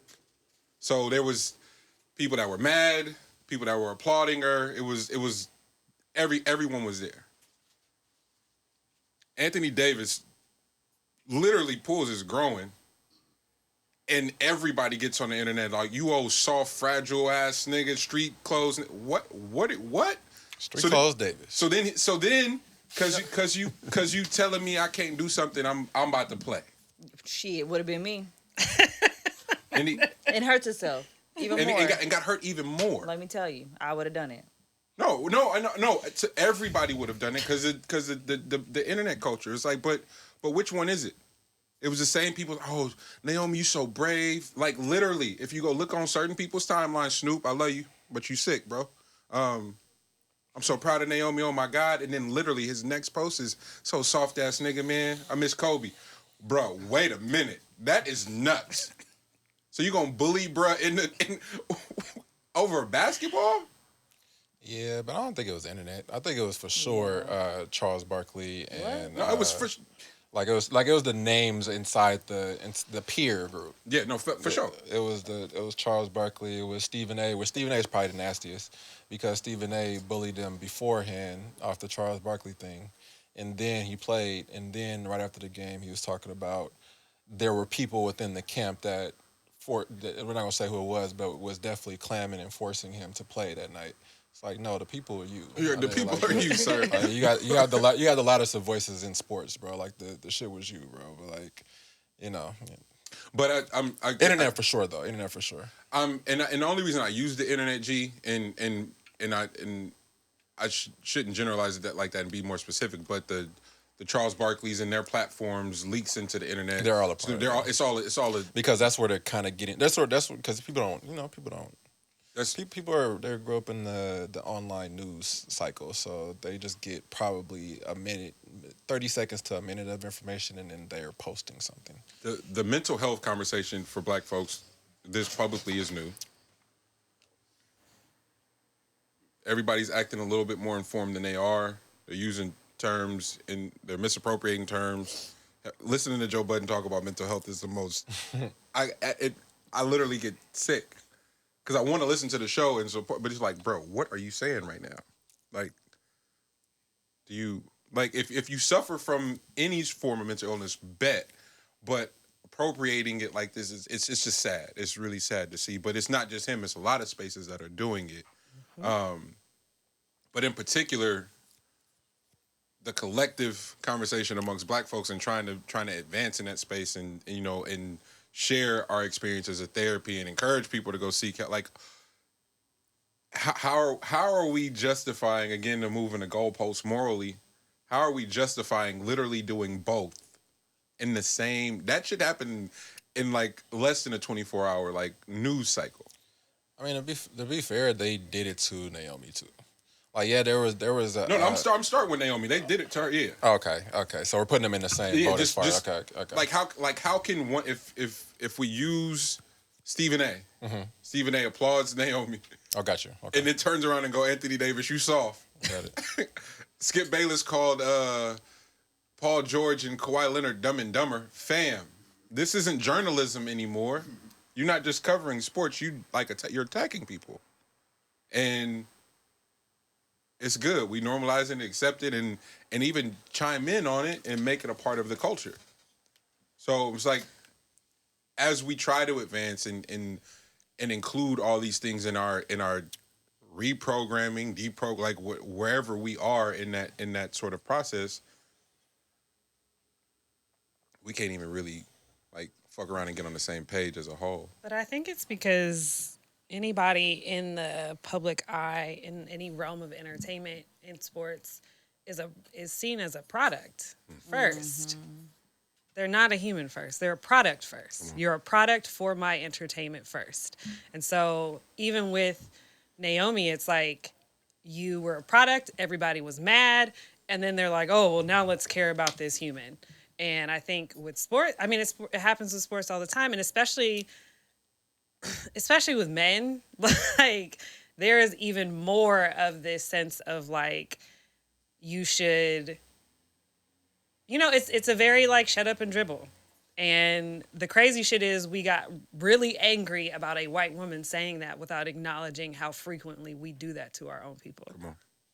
And how you're a product. Yeah, that was the hardest thing for me to wrap my brain around when I was playing college basketball. It's like that's the first time it was. No, nigga, you just ended up in the whitest place in America. Though. That you can't just say playing college basketball. You gotta say no. I went to Spokane. Yeah, but like playing in that type of cycle because that's we're at the top of the food chain as far as like basketball goes in the city and then also in the nation. So there was a lot of attention to it. But the business of it is something that you can't escape. Is just like how much of a product and a commodity you become at that level. Like it takes you back to certain days, and it just made me feel uncomfortable because, of course, I'm Black around white folks, and then having to go to like banquets and dinners and basically be on display. And like the way that it's an auction block, bro. Bro, the way that they set it up though is so foul. Like it's something where like okay, you wouldn't pick up on it if you're, it's modern day slavery. It's for sure that in the sports realm, it's just that it was hard to wrap your brain around that and then openly like be able to go and practice and get your game, like play your game and then also play in games. The way that you're viewed, like it's kind of hard to separate the two. You know what I mean? Like when it starts getting muddy that type of way, it's really, really tough to just be like, oh, athlete, just be athlete. Well, be athlete now. Would you state with that the mental aspect of the game? We went up and produced something for Dame, and it was just the way he was talking about it. Like it was all strategy, but so it's like, bro, you tapped into something different. If you can talk about the game that on TV looks like it's moving hella fast. He's figured out how to just slow it down and pick it apart, but it's a confidence thing too, and to the point that you just said, G, like when you practice and getting better and focus on the game, it's like that, like bro, it's hard to be confident in that space. Like, what was the mental, the mental deterioration around your confidence? Like, what you've talked about it before, but yeah, the confidence isn't so much a issue. It's more so the idea of what you're doing it for. So if your purpose is changing it's going to be very difficult for you to go back into whatever field you're doing to do it at the maximum capacity that you can do it if your purpose is switching. You know what I mean? Like it's damn near impossible because now it's being viewed as work as opposed to something that you just naturally do. And the longer that you can stay, I always say this, like the longer you can stay ignorant about something, the better when it comes to just trying to occupy whatever that space is. Because once you start gaining awareness for things, then it naturally you're gonna go through a period where you have to get past that in order to start thinking about the strategic portion of things, which means you'll have to have a support system to help you through the newfound awareness that you're garnering about whatever space you're in. So you kind of have to have that to get to the next phase of now being strategic. You know, like you don't do strategy without the awareness part. So it's different tiers to it. Man, watching what LeBron and Rich Paul and that whole crew has done with Clutch Support system, right? And when we, just talking about commitment to a long game, and understanding what wealth, that type of wealth and that type of building a system and control could, you could carve out a lot of space. They invested early. Brian tells his best friends, like, hey, fam, I'm not about to just hand you no bread. Y'all go to school, do this, learn this, and we could build a business and really take over some shit. And Rich Paul just took it on one, and is about to be a multi-billionaire on his own separately from being Brian's partner. But imagine building a system like that in the sports world where the middlemen of agents and managers and all that shit has been one of the most consistent and thriving businesses, and still trying to have a conversation in and around like, yeah, white athletes ain't about to let me represent them, though. You building, the pot is going to become what the pot is going to become, massive. You go to build a network, and they're like, nah, Britt, or not even nah, just avoid you at all costs. What, say it? Oh no, I just told her when the pod go popping, I'm the executive producer, I'm the manager, I'm the assistant. I'm getting a check. Hey, Suge been in here a while in the day. I'm doing the negotiations. I'm doing it all. So I don't know why y'all talking about what ifs. No. Ain't no what ifs. We got the team on lock. It's me. Ain't no team. So no, not even the team, but when you go to expand, the way that just stressed me out. Continue. When you go to expand in other shows, and you ain't, there's no question in when the I rep. Start my magazine, because that's what I'm trying to. There's no question in the rep and everything you've pulled off, and there's still a but you that's Absolutely. cute and all, but Absolutely. it ain't what this other company's in. It's like, wait, Clutch as a sports agency is generating more than they're competing with the companies that have been around for almost 100 years now, and they're still, it's like, nah, but y'all, you little black bro, you cute, but that's it. That's where it stops. It's a play though.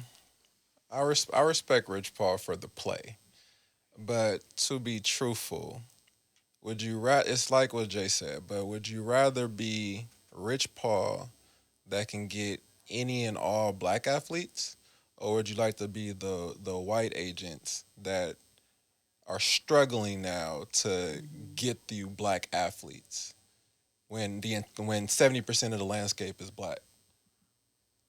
You know what I'm saying? No, so it's an amazing play on Rich Paul's part. It's an amazing play. It's an amazing play just to put that out there. Yeah, just to drive the conversation. Yeah, but I'm pretty sure you can get like Tyler Hero.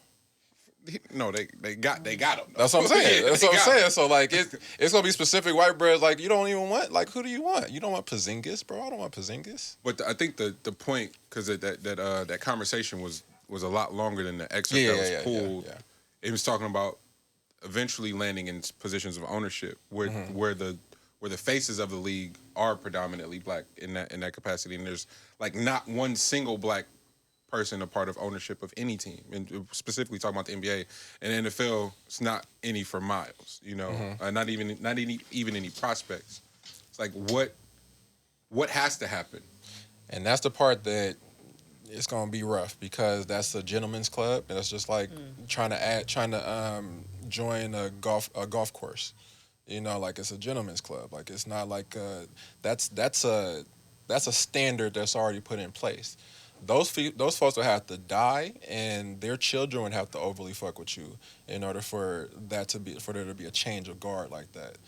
But most of the owners are gonna be more on the Donald Sterling side than than be on like the Mark Cuban side. Like I think Mark Cuban will give opportunities all day. It just depends on like what your mindset is or what it is, like what you bring to the table. That's all he's gonna be tripping off of. But if all the owners that you don't even know the names of, like you don't know any of the baseball owners, you can barely say who all the NFL owners are. There's a few of them that's in the limelight. And then can you give me how many of the basketball owners can you give me? You know what I mean? Like these are people that are like that oversees Universal. Like these are just names that you hear from a pipeline. You don't know if it's an actual person. You know what I'm saying? Like that's just like those groups of individuals, and they have to vote in order for you to come in. I didn't know that. Like it's a lot that goes into play on like becoming an owner or something. It's so across the board. Something Randy said yesterday that was, I mean, you know it, but when you hear it said with specific language, it helps. How much of the black wealth is generated through sports and entertainment? Like, it's just what it is. Simple as that. But even that, to what you're just saying, G, even that has a cap. We right? create everything. Everything. YouTube paid the labels $4 billion. Paid out to the labels $4 billion. It was like just this last year. It was like, so what did y'all generate if you only had to pay out for if you were able to pay out $4 billion to all the labels? What did you really earn and generate off of music then if you were able to pay out $4 billion? And then past that $4 billion, what went to the artist? I think we can figure that out unless you're Drake, Bad Bunny, like the ones who are doing billions of streams, but that's a 0.001% of the industry that's doing those numbers. Talking about programs and reprogramming, how do we carve out? This is fucking crazy, by the way, y'all. What's happening? I'm sorry. I try not to be distracted, but they came all the way back. There you go. Game over. The ownership part, like, what do you see in a perfect world, like podcast, film, books? The owner, what is that? What is the retaining of the ownership look like in a brand new landscape? Like, is it building another league? Can you build another league to compete with the NBA where you could pull all the black athletes? Deion Sanders was on there giving game, but it feels to the co-host on the I Am Athlete podcast who's like, bro, you can't compete with the Power 5 schools. And Deion's like, well, I don't want them kids then if they're gonna go because of a name and because the dorms look better. It's like, yeah, I think it'll come down to if, like, how much people are willing to make initially. Like, are they willing to? Do they have to make more from the jump? Which it depends on how long you've been working in order to make whatever it is that you're making. You know what I mean? So, like, everybody's threshold is different on what they look like. If we're just talking about generational wealth, and trying to attach that and trying to get to that, it's a bunch of different ways that people see fit on getting to that goal. And if they're hung up on getting there as quickly as possible, then it's less likely that they will try to band together for something brand new that takes all of the creation out of the hands of giving it right over to the oppressor, basically. You know what I mean? Because if all the creation is coming from, oh yeah, that's clear path.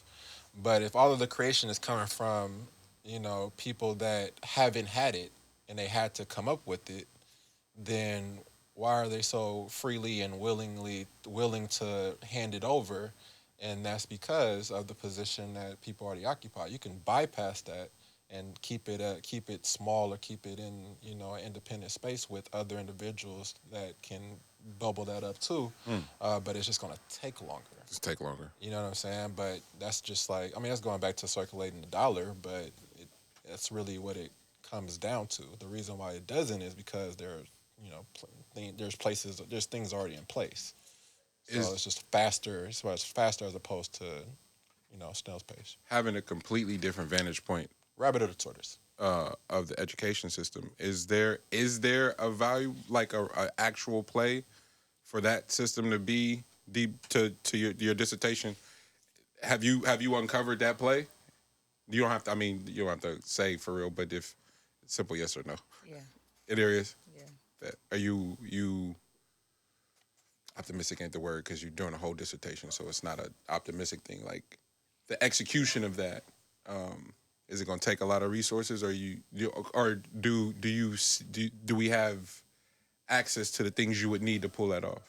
Yeah, we do. We have access, and it's possible. We just need to go back to our indigenous roots and practices. And if we do that, then, learning in the way that we learn now is not really that's schooling. That's not education, and there's a difference, right? So when you bring those two into one is when we try to figure it out. Like right now, children they're not learning in classrooms.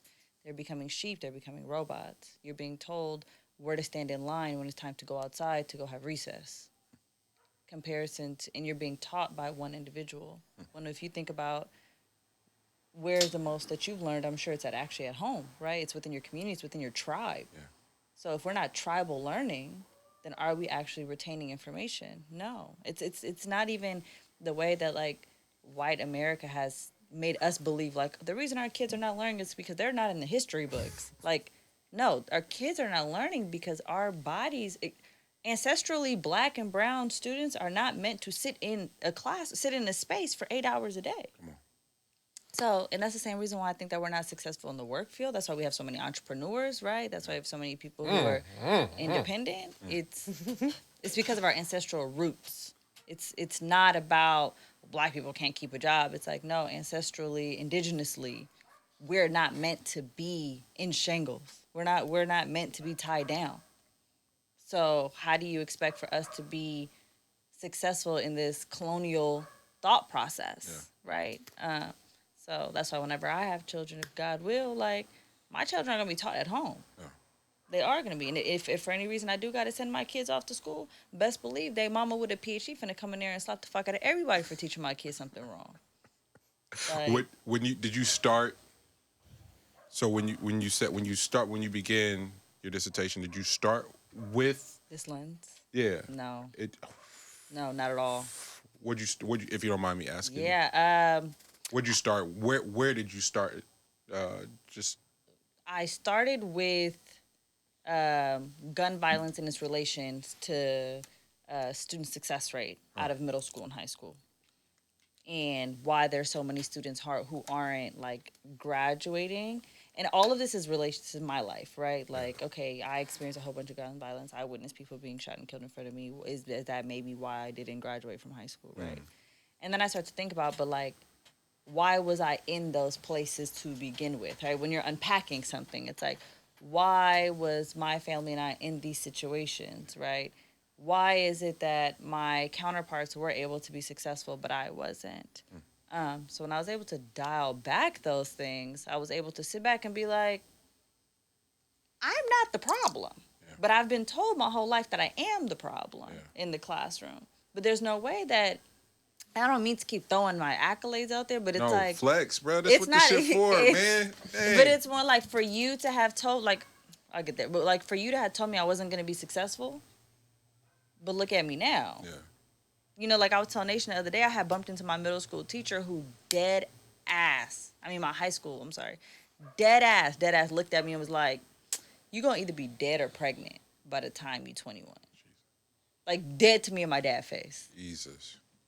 And this is like, okay, bet. You know, I'm a young kid, bitch, fuck you, da-da-da, talking all my shit, right? I'm a child. And then I seen her going to go get some boba, right? I'm like, oh, what's up, Miss Russ? Like, you know? Like, how you doing, blah, blah, blah. She looking at me and she's like, well, what you doing now? You know? And I was like, hella proud, right? I'm like, let bygones be bygones. You hella, oh, you finna croak. Like, what I'm mad for? Like, I'm like, oh, I'm a And she was still on bullshit. I was like, oh, I'm an associate dean, da-da-da, all this stuff. And she still looked at me and was like, how?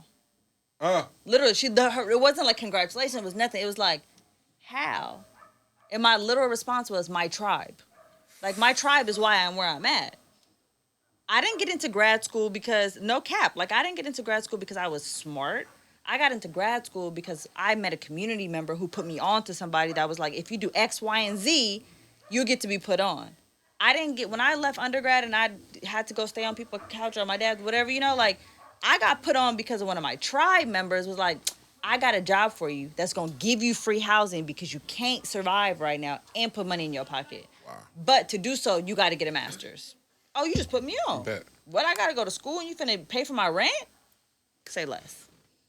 I think our kids are getting more savvy about that, though, which then ties into, like, even what you're asking of, like, when we can get to that. Because I think, honestly, the pandemic was probably one of the best things I've seen happen to my high school students.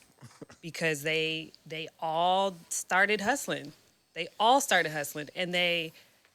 it was them recognizing what they wanted to create and then having the time and the freedom to do it because them motherfuckers wasn't really on Zoom doing shit. But as you say that, I go, then it became, I literally watched them network with each other and figure out how to put each other on and provide each other opportunities. And, we're all going to come together and do pop-up shops together at fucking 17 years old. Like, so I think that. But do you know why that was? You mean why the pandemic did that? No, like why these young folks were able to be what we're talking about now. I mean, one, it's in them. And they are growing up in an age where there's so much information, there's so much that they could see. I paid attention specifically to my kids that came from my leadership class because that class was about this is not you come here and you sit down class. This is, what are you interested in? Be that person for this group. And then you use whatever your talent is towards the school. So if you really fuck with music, you're the sound commissioner. So you came here, you created whatever the DJ set was for the rally or the lunchtime activity. You learned how to do a little bit of sound engineering. Like, you did all this shit. And so those kids already had a space where they were like, whatever I'm interested in, I'm going to go do this and I'm going to cultivate it. So when the world shut down, and so many of them also still needed to provide for their families because usually they were working on top of going to school. It was like, hey, like, let me figure out how to do something that I love and turn it into it being profitable.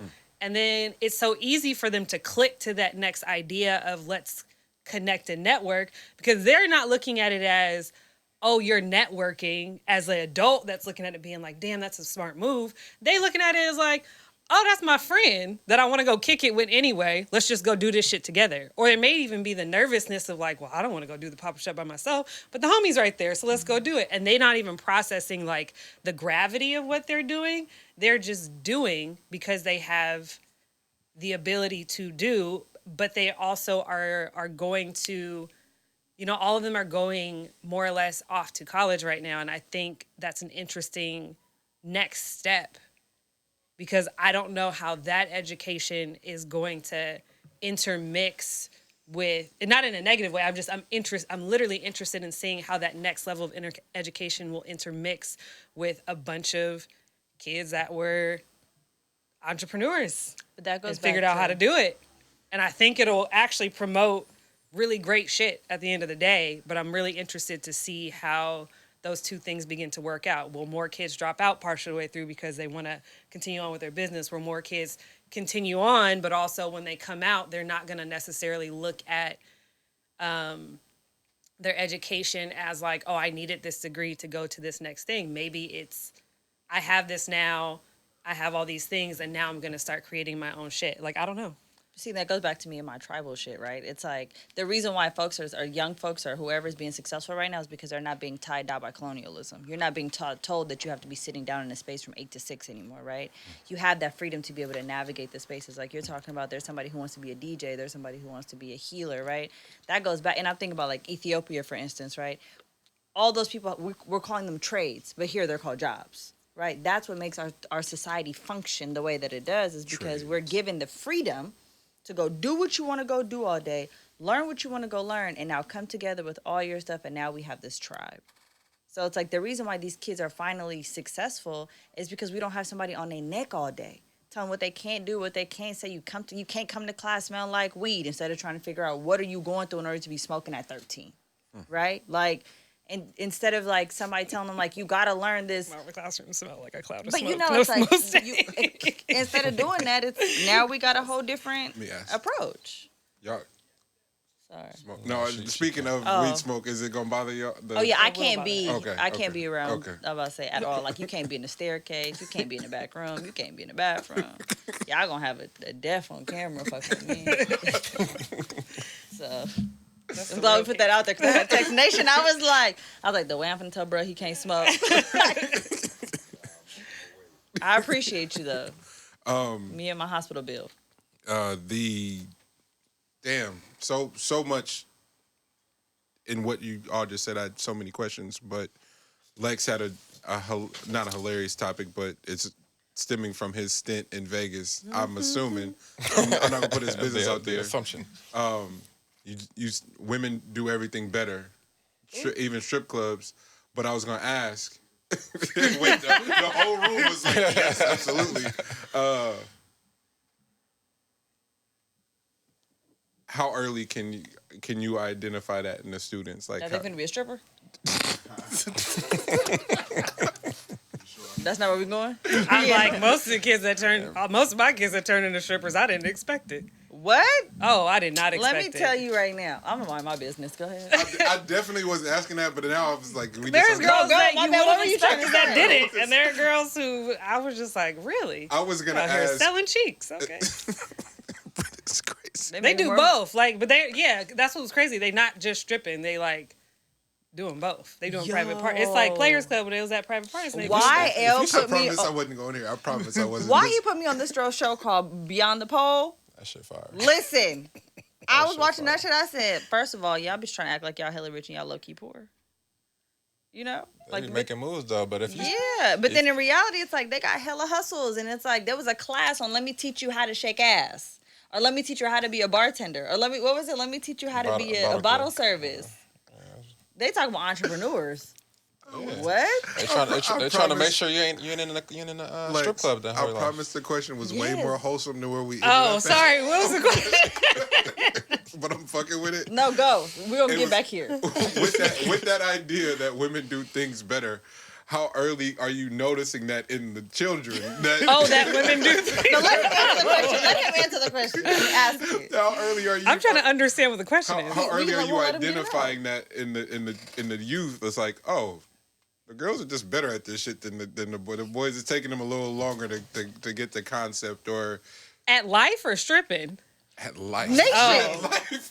I want to get clarification. The strip club shit was because I assumed the question came. You thought of that while you were at the That's where you was I at. don't think I've ever You met get a male lot student of. that I Don't thought you was gonna think be of a lot of stripper. great things while you sitting there? Like a lot of profound things come to your mind when you just seeing some big booty shaking in front of you. Don't get quiet now. nigga. So here's the thing. No, for it, don't you? No. Yes, Well, yes. yes. Yes to your This question. man is like, yes, Yeah, absolutely. Yes, but the event that I was at was not a female strip club. You were working. I was working. PSA. Like, I was working. No. Not stripping. I was videography. No, Lex was, It's working. I know. There's Multiple side hustles out here. no. Lex was doing his version of Beyond the Pole. It was just with the. Thank you. He's taking This it man is like, beyond. you sure I can't smoke? Nah, but so I had to film like the whole event, and I had to do interviews with all the strippers that were dancing before and all that.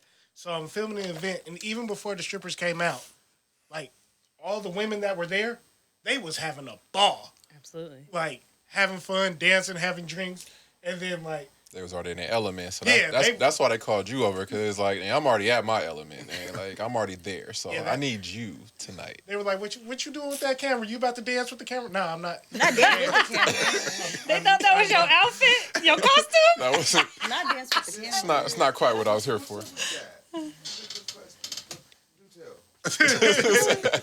So I was just sitting there and I was thinking about like when I go into a strip club and if there ain't no woman on stage, the men ain't sitting there partying, dancing, having fun. We just sitting there chilling, look at each other like, okay, when's the next group of girls about to come out?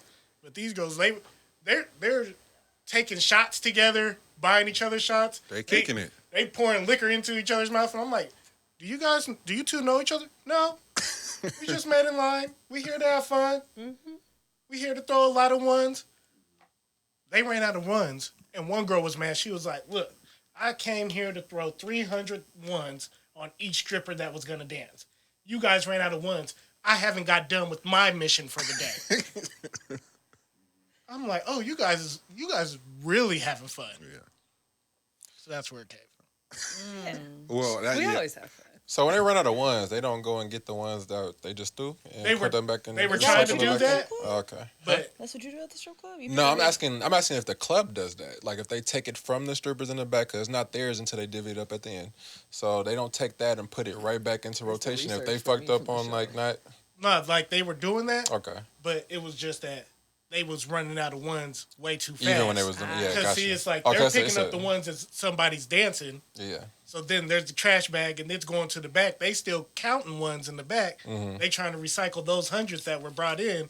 But by the time they get back, there's already 10, 12 females in line, all with $1,000, and we want 1,000 ones. Yeah. So it Oh, was I just see like, what you're saying. Okay. it was like they were getting behind the ball because you can only count so fast. And They was planning on broke niggas being there and not throwing no money, and the women's like, nope, we throwing all of the Over bread. Yeah, no. throwing Great time. everything.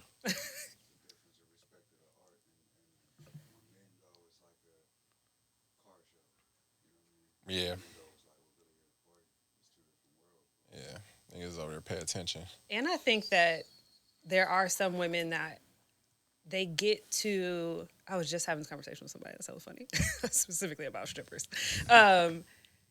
Women, we in so many areas of our life, we're told to be tamed. We're told to be contained. Our sexuality is viewed a certain way. Like if we express our sexuality openly, we're viewed a certain way, and we put a cap on shit so much. So when we go into the strip club and we see women getting to dive into their complete feminine sexual energy, it's lit, and they're talented. Yeah. Like, and then you go like, these motherfuckers is like That's gymnasts. You core went strength right there. up the pole, No upside hands. down. No hands. What Either. the fuck? Like, Ow. this is talents right here. On top of your beautiful, you just get to exude a feminine energy that we, as women, typically in the world, have to constantly shut down or put in raps or lady in the street but freak in the sheets. So we can do it over here in quiet, but we can't do it nowhere else. And you get to go do this. So like right now I take a class. That's like my favorite thing, I yeah. take a heels class, like a heels dance sexy class or whatever. And so my intention of when I did it was I was like, I'm very uncomfortable with like that part of myself because I don't get to like openly explore. Also, daughter of a pastor, right? Yeah. So like, even though they're usually the wildest, but nonetheless, Well, that's not the conversation. Say nothing. But we're gonna it's let you like say it wasn't getting- on us to say that. getting to be in a class where you get to fully embody this part of you that is often so like shut down. That's why we there and having a great time, having fun. We excited. They feel comfortable with us because my experiences in a strip club is like the women, literally the strippers coming up to us as women more frequently than they were coming to men. Facts. Because they were, especially the newer ones, there were two that literally told us about, they came to us to tell us about how it was their first day and like hella shit that I was like, girl, you good? Like, but it was to look around and go, There were a couple sets of dudes that I really fucked with them because they were there having a good time. They were partying, they were drinking, they were doing whatever, throwing money, but they were dancing with their group, and they were there to have fun. And then you have a bunch of men in the middle who are literally sitting there like this. Yep. And I'm like, that's creepy as fuck. That's a creepy ass energy. Strip club etiquette? You got it? What you So got? that's back. That's back to the car show. Men are creepy sometimes. Sometimes. They also get the, like pastor's daughter or whatever. Sometimes they're the sons of pastors, and the same rules apply. It's not even gender specific. It's just he was molested. So he gets a strip club. He's stuck because he wasn't able to express himself sexually either. I think sometimes it's assumed that all men are creeps and all men are just on some shit. But sometimes he got his own trauma that he don't even know how to deal with. So he goes to a strip club and he just Because the homie said, let's pull up. because the homie said that he looked at it as the creepy nigga, but really he just shy or some shit. Like, you know what I mean? I don't think men are afforded that sometimes because we're deemed to be animals. We're deemed to be sexual. We're deemed all these things without talking to the individual. But I also think that goes back when you ask the question: do women do things better than men? Like to go, it's not just a strip club. But I think I don't think all women are better than all men. I don't think it's like a gender specific, like you said, thing where it's like because there's plenty of men who are rocking out there and doing a damn good job of how they're navigating the world. And there's some women who are just like not doing their shit. But I think that we have been like created to like stay ready so you ain't got to get ready at all times. And I can only speak for myself. And I had a very different upbringing than most folks. Like I was raised by damn near a single father, so I navigate the world with a very like male egotistical like foot forward. But I don't think like women do everything better than men, but I can see how men think so because y'all are big ass babies about everything. It's like y'all may walk around the world like right, and in reality it's like I don't feel well, I'm dying, I got a sore throat. It's like here we are like sore throat, headache, on our cycle, raising a kid at work. And it's. But Hey, like I said, men get blue balls, okay? So that shit's and we get period cramps. that shit up there too, yo. Like you can't really talk about that pain right there, man. That's on you. Right, you created that. We don't have no say over this cycle. Y'all blue balls is on you. Oh, You better cultivated prepared. Rob, Why you ain't got a backup, bitch? oh. I mean, if you trying to, We don't need to. Come on. I mean, if you try to get into it for a second, Go ahead. I want to hear this conversation between Elle and let's Nation. move. Now we started because we was gonna get into it because one of the conversations one of the reoccurring themes was how distraught niggas be over the side bitch going to get her a whole new situation and like level up in life. So you had questions around that. We was getting there. And was like let's slow down. It was a little too soon to just jump in. What No? you got for us? I just don't understand. Like, I'm just going to be so, like, my arm got to get up and stuff. I don't understand how, first of all, why cheat? First of all, start there. Like, why even cheat? Like, that's my whole thing. Like, if you don't want to be with your bitch, don't be with your bitch. And why look outside your relationship? Let's start with that. Why not ask her, like, you down for a threesome? And then you can get you feel me? Your situation. That's assuming that conversation didn't happen already, but.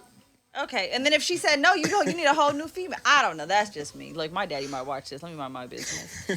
But also, why? your daddy probably told you that. Oh. Hello. Like, I'm just checking. Everybody look around. Okay. I was on the phone. Listen, shout out You ain't to never cheated? Who you asking? Her. Wait. Of course you haven't. Never. Body, Hypothetical. the way she looked at you and the way you looked like nigga. So I gotta go. Hey, cut the tape. Cut the tape. cut the tape, yo. Cheating. What's the root word for cheating? I don't even know. It's like this man on that one episode. What's the root word of a girlfriend? Yeah, Where does that word derive from? Okay. Would you please use that as a for please? My thing is, I'm like, It's not cheating. here's my thing. Every single person, regardless of gender, race, ethnicity, all the Identity. shit, has done it. Great. And if you haven't, You probably have cheated? Yes. Oh, who? And hell, shut up. I just want to know, why are you tripping off your side bitch? So let's get to that. so Why are you tripping off your side? Let's isolate that conversation Yes. let's isolate that conversation in itself. And this is, if y'all haven't watched before, one of their previous episodes. This is the first episode I got put on. This one I was like, damn, these like the nigga partners that you don't need to have, but you want to have in your life. Because when y'all put me on that game, the way I called niggas, and I was like, It's in your eyelash. There you go. thank you. The way, and this is why you need a good girlfriend. The way. Do mine. You mad? Nobody loves you. Do mine is crazy. I just don't Get an eyelash understand. off my cheek. Y'all Let me said that. blow Y'all it. said something to the effect of like, when your side chick get a nigga, your ego gets hurt, and then when your girl does whatever, it's more like, I ain't tripping my side. What is this logic? Why does your side bitch even matter that much to you? It was jokes. Why don't she stay in her place? It was jokes, but it was also to highlight how sick niggas are, though, for real. This is the question. Why do y'all give niggas- side bitches so much clout in y'all in y'all situation? It's not even clout. Niggas just really be on some like. Niggas are y'all. Like y'all talking from experience. I'm- Y'all hey, talking nigga, about. the study. Blankets. Bro, Thank you, bro. They're not getting to the point. Bro, you don't want to touch it? It's a 7 for me. It's a 7. Niggas are y'all. We just do a podcast that people all over the world listen to. Sorry, it's general. Yeah, but and stop acting like y'all don't know these niggas, man. Stop playing with me. Like Money's that. they're the nigga, and that's why it was like, damn, that's crazy. It was triggering because them niggas exist, and you probably have interacted with a lot of them. And that's why I genuinely, and this is not like being oblivious to it. It's just like, as somebody who's been cheated on, right? And your side bitch feels like she got the nerve to step because you didn't make her feel baby. like if you. Baby.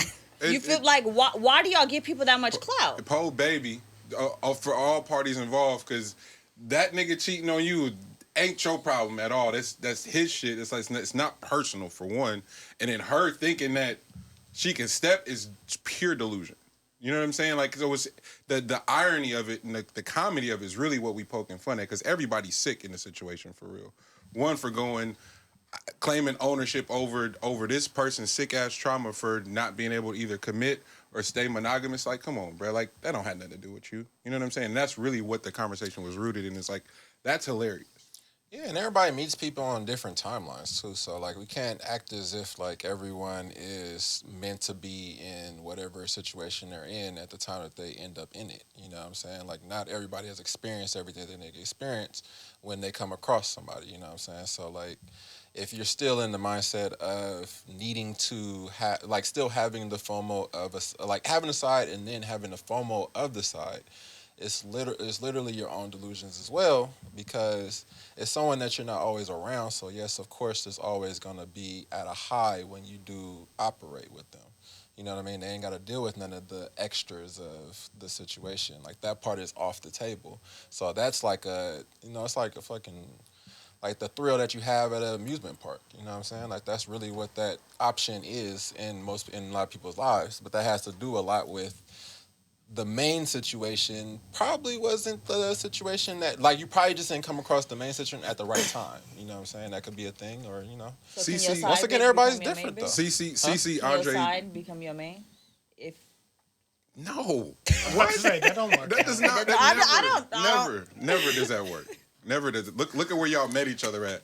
They. I mean, sides can become mains. Like, that is something that. can they become the main of the person they were the ones to side of? Fuck no. I mean, I'm saying, like, but it's not like the wildest of things that you can come across. Like, a side can become a main, but it's not that they're going to continue to be a main. Like, you're probably going to come across another side that you'll do this shit again. You know And what then I'm saying? and then the one who was the side will act distraught. Like, I can't believe you would do that to me, nigga. What? And that's how it goes. That's literally that's how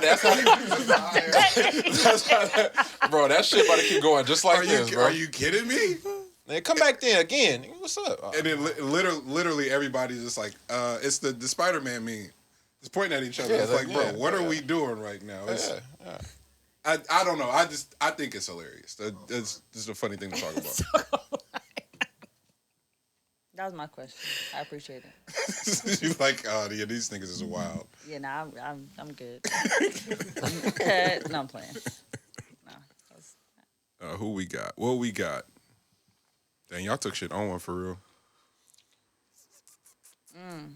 Didn't you have something over there? Like you had something that was in the mind? Oh, let's I didn't know do if it. you had wrote it down or not, or if you was freestyling. No, I did. Okay. So, okay. It was, do women and men view transparency the same? Like, do we think we are operating off of the same definition? And again, it's very heteronormative, right? But when a woman and men are in a relationship and we're talking about, we both go, oh, we're going to have full transparency. Are they having the same thought of what the fuck that is? No. We don't. We do it with common language. Like granted, transparency should be a normal word, but we do it like there are normal words we use in everyday language that we don't have the shared definition for. And I didn't realize that There's hella words like that. Yeah, actually. until the Like, just think about the entire dictionary. We don't share the same exact dictionary as women. So men have a different dictionary than women have. and then internally amongst men, like I'm literally talking about from person to person. Like I learned that in our the system that we're attempting to build with Grand National, and it's just like, hey man, an engineering term, like, hey, can you fly this over to there? That may not be the proper use of that, and so the engineer would be like, what the fuck do you mean? And now there's tension because you asked the wrong thing, and he's doing what he thought that meant, and you like, this nigga tripping, and then you go learn what that word meant, you go, man, bro, my bad, or at least I hope you go back and be like, bro, my bad for tripping, you know what I'm saying? Because it happened, especially in collaborative spaces, you like, bro, why is there so much tension? Why don't more people work together? Why aren't there more groups? Why aren't there more crews? And you find out that simple fucking communication and the stories that people tell themselves when you go, hey Britt, if you would have walked in here and be like, damn, this it, you know what I'm saying? Like you could have literally meant like, oh, this is it, and I would have been, oh, she got me fucked up. She came here and dissed my whole setup. People do need to be mindful of their words, because I said, did you catch that earlier when I walked in? Because I came in and I was like, oh, this is cute. And I was like, that's going to seem a certain way that I didn't mean Nah, it. but you know how sick I would have to be to take that and go, she was dissing me? People do. That's why I literally stopped and was like, fuck, I didn't mean it like that. Because if the right action is, if I do take it away, go, hey, tell me more, please. But we're not conditioned to do that. I'm not even shooting shots at nobody. That was me at the beginning of the Grand National. This nigga's Dr. Dre for real. He's crazy. I did my verse. He goes, hey fam, do that again. You missed this word. Like, nigga, I said I can only say this word so many ways. You want me to do it 20 times? And it's like, by the end of it, the record comes out, and my sister, who don't fuck with music like that on that level, Lisa, I didn't think so, goes, hey man, you sound hella tight on that shit. Like, the first thing she says, it's like, oh, it works if you stop telling yourself a crazy ass story that this person's attacking me. Yeah. Or if you go get clarity on language, so when you get to, so then you take it to relationships and trying to be, hey babe, we gonna be transparent in this, nigga. That do not. Oh, go ahead, bro. No, I was gonna say, because the story that you're telling yourself is that this person is so fucked up that they're attacking me because they care so much about me. It's like the craziest ego thing. Why do you think I give a fuck about you? I'm trying to make this song tight. That's it. That's it. Yeah. You to make you do it 100 times, like I'm at home getting off on this. Is the song tight or not? Like, get out the way, my guy. Like, this is about us. This is about the song. So I to that point, to the personal growth work, just in working and collaborating with men, that shit helped me so much. And I, like, my lady and I started dating in that process. And transparency, nigga, I've been saying that word in other relationships, and clearly it was completely using it wrong. Okay. Like, abusing the space and all this shit. And so now that I got clarity on what that definition is, what her definition is, that's my nigga. Hey, look here, brother. This is the play right now. And goddamn if it ain't working. You know what I'm saying? But to your question, nope. It was using two different meanings and was finessing that as far as I possibly could. So let me also ask specifically to you first because you're married, correct? Correct. Okay, and then you next because you Hey, in a what? relationship. Hey, relax. The way traditions is set up, we got to go back to the motherland. I got some time. So, do you think that complete transparency is actually what you need? Or do you need to genuinely keep some shit to yourself? You going first? I'll go first. I'll jump out the window. At this moment now, where we're at, we need to be completely transparent. Gotcha. But How many years in are you? married almost 10, but wow. we've known each other since high school. Okay. So as far as not being all the way transparent. So when she met me in high school, when we went to the same high school, she only knew me for, oh, he's smart. He's in nothing but like AP classes and he's cool. But she didn't know me out of work. So it was like after I got out of school, I have two older brothers that were fully with the shit. Yeah. So I would hang out with my friends for about an hour, then I'm getting up with them. Like my oldest brother who's gone now, but like the conversation we had at one point in time was like, look, mom worked 2 jobs to keep the roof over our head, food in our stomachs. You want to get fly? You want to have shit? Then you need to sell this. Mm-hmm. So that's how it was just weighed out to me. So for years, she didn't know what I was doing. And then when shit started to fall apart, then it was like, hey, nigga, what the fuck is really going on? Because now there's talks of this, there's talks of that. You need to start telling me some shit. Because I'd always be like, oh, no, it's cool.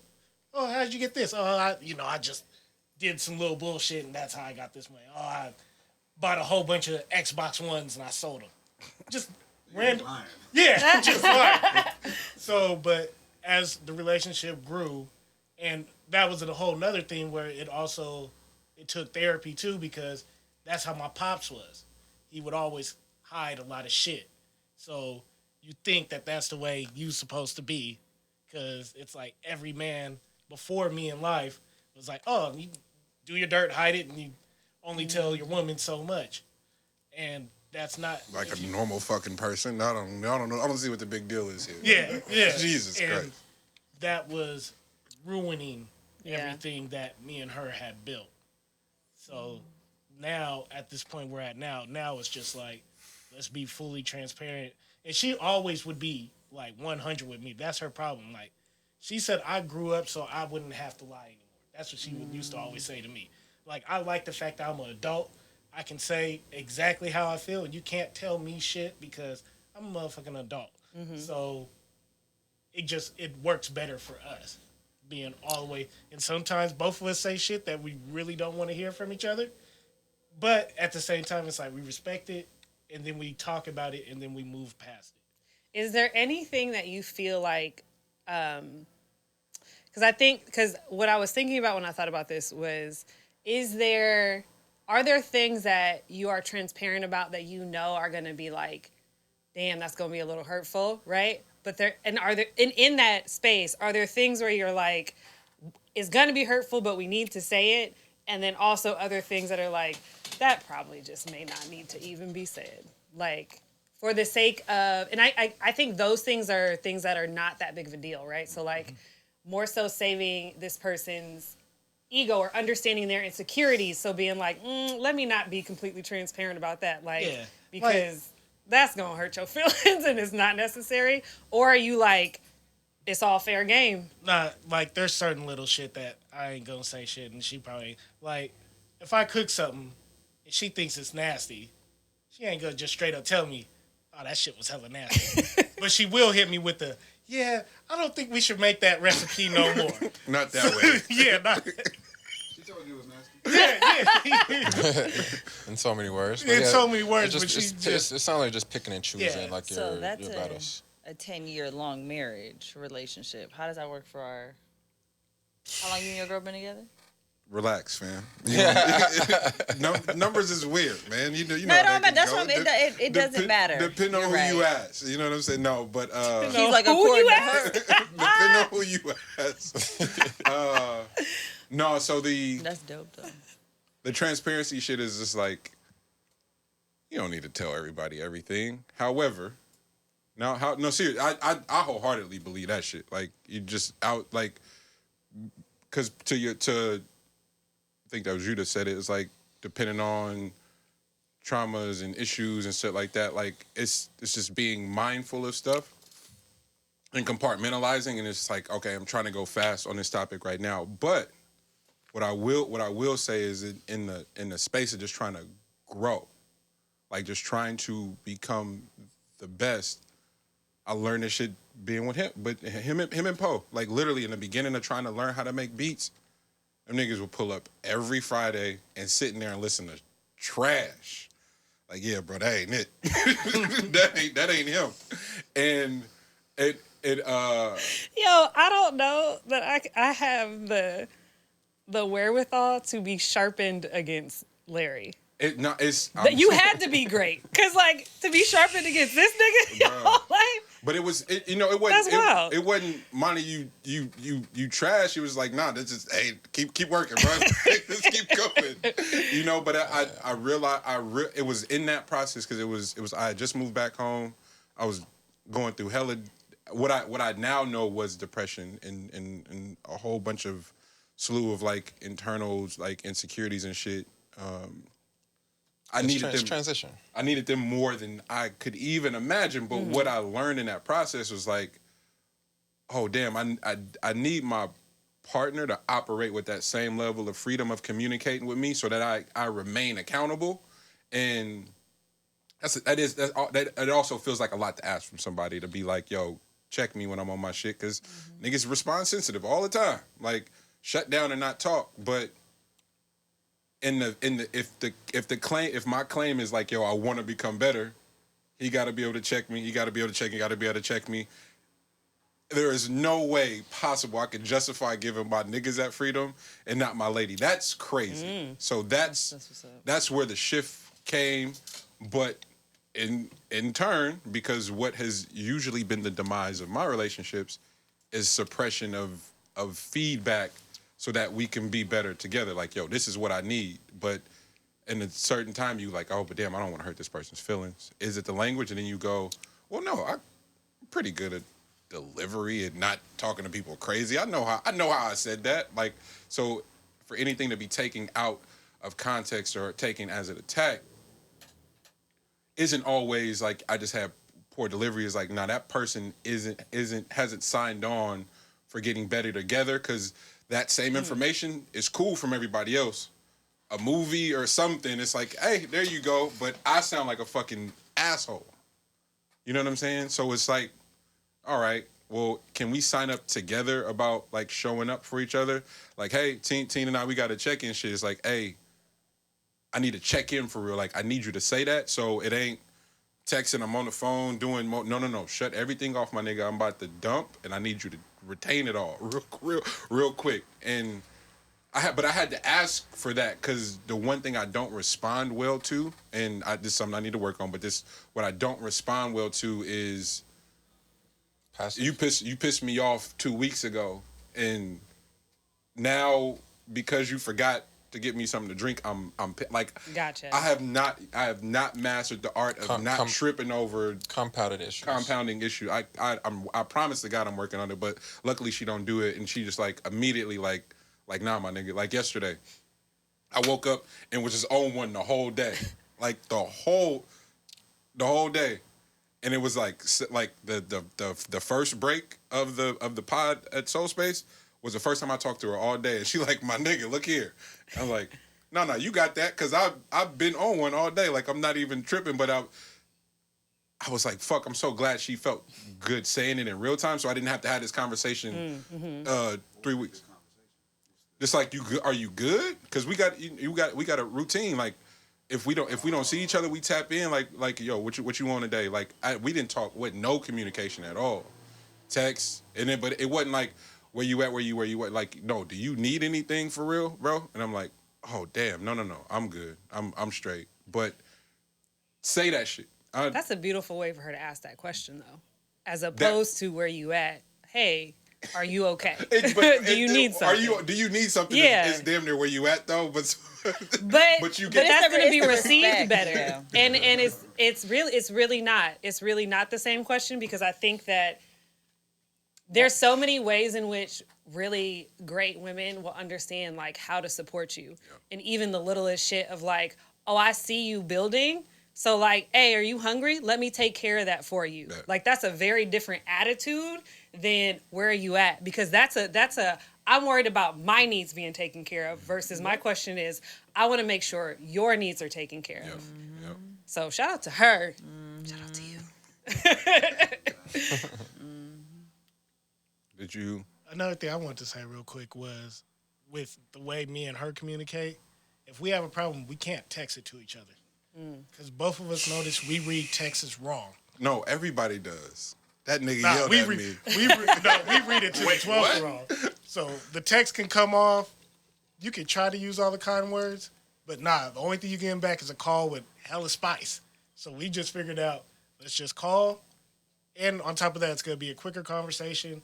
And I hate texting for me, unless it's a quick, what's the address or something like that. But when niggas want to talk whole business with me through text message, like, yeah, I'm thinking about getting a video done, and this is what I was thinking. See, what? Nah, bro, you can just call me up for this. So that's the other thing. That's the trying to give you homework for that, bro? That literally is the transparency thing for me, is that text literally I've spent times drafting, and I hate doing it, long text, but making sure that nothing could be misinterpreted as like Monty's mad, got an attitude, nothing like, and then still somebody be like, bruh, my bad if I offended you. Like, what are you talking about? It's like, so that those definitions for real, like I think that the pandemic and just the time and reconnecting with a lot of people too allowed for finding it within me to like offer a lot more grace and a lot more space and patience for people, our collective understanding of words and how we misappropriate and misuse them all the time in spaces, especially and I don't want to say especially, but it feels like that is a normal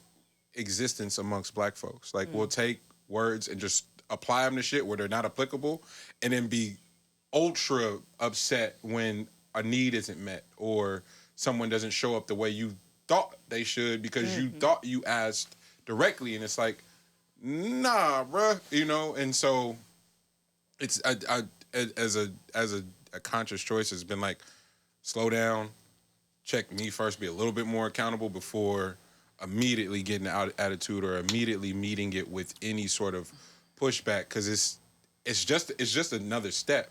It's just asking yourself another question so you can ask the right question and get clarity, as opposed to just assuming. Because so I realized how much of my own personal life was lived in assumption. Oh, this person is going to do this. Oh, my lady thinks this, or she feels this way. No, nigga, you can ask. But it potentially means getting an answer that you don't want. So so it does come back to me in the avoidance, and so yeah, it's a lot of shit. Still got a lot of work to do, but this is all new. It's all real new. Yeah, I think like transparency and clarity of self goes a long way with like being able to then transfer that over to someone else. Because a lot of times the reason why you're not transparent is going to be for someone else's, like trying to protect someone else is what you would utilize as like your excuse for not doing so. But it's truthfully, in a way, is protecting the fuck out of yourself. So the more transparent you can become of yourself, the better you can actually relay that. Now, what you have to deal with also is that folks that want transparency but don't truly want transparency. So you also got to deal with that part, because like you can say that you want transparency till you blue in the face, but do you really want it? You know what I mean? Because transparency means that you get all information. That means like when they say something to you, best believe it wasn't for your feelings.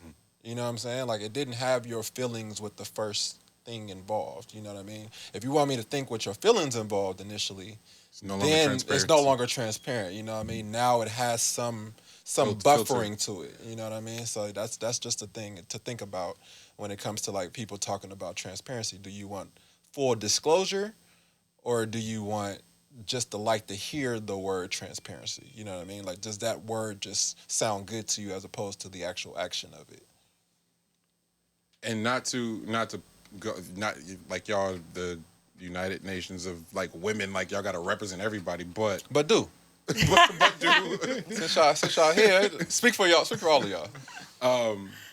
does damn y'all definitely not the people to ask for sure, because y'all talk like niggas, no offense, but y'all just do. Does delivery in your spaces with your female friends? Okay. Do y'all find that delivery matters a lot more to them than y'all? We're going to Yes. answer this question differently. Go ahead. I would argue delivery matters significantly more to a lot of the women I'm around than it does to me, for sure. I don't think a lot of the women I'm around want transparency because I don't believe that they're very transparent with themselves. You got someone interested. I don't think people who aren't honest with themselves really want someone else to be honest with God them. damn, Britt. And so I think there's a lot of people in general, but I also know a lot of women that are at stages in their lives where That needs to be at the book club. Y'all get together and talk about that. All right. and I think that when they receive something, it gets a lot of times either they don't even receive it because it's their guys know better because they know this is just going to be a problem, so it's not even worth it, or it's given and it becomes such an issue. And I think people have to be able. I think the more I learn myself, the more I have to learn to be present within my own body. Yeah. And that is like this understanding of when I hear something and my body reacts to it, I have to attend to my body first before I can attend to whatever's happening outside of my body. And part of attending to my body is translating what just happened. And a lot of times it's like working it through of like what was said, and you have to do it in real time. And so which is a practice on top of that. Like people, that's not going to just happen like this. That is a practice in everyday life. And all these experiences where you get triggered is understanding what the fuck you're triggered about, why you're triggered about it. And like, is this really disrespect? And sometimes it is. And a lot of times it's not. And I have to like understand what's going on. And like you said, like asking clarifying questions, like having to go like, hey, I took this way. Is this how this was meant? And they like, nah, like that's not where I was going with it. So it goes that way. But I think it's not understanding ourselves, but also expecting too much out of another person. Like this whole partnership thing, I'd be looking at people being like, especially at this age, so many women are so like, I need to get married and I need to have a kid and da-da-da-da-da because society tells them you got to do all this shit. And you so pressed about the outside view of this end goal versus what it actually takes to do it successfully.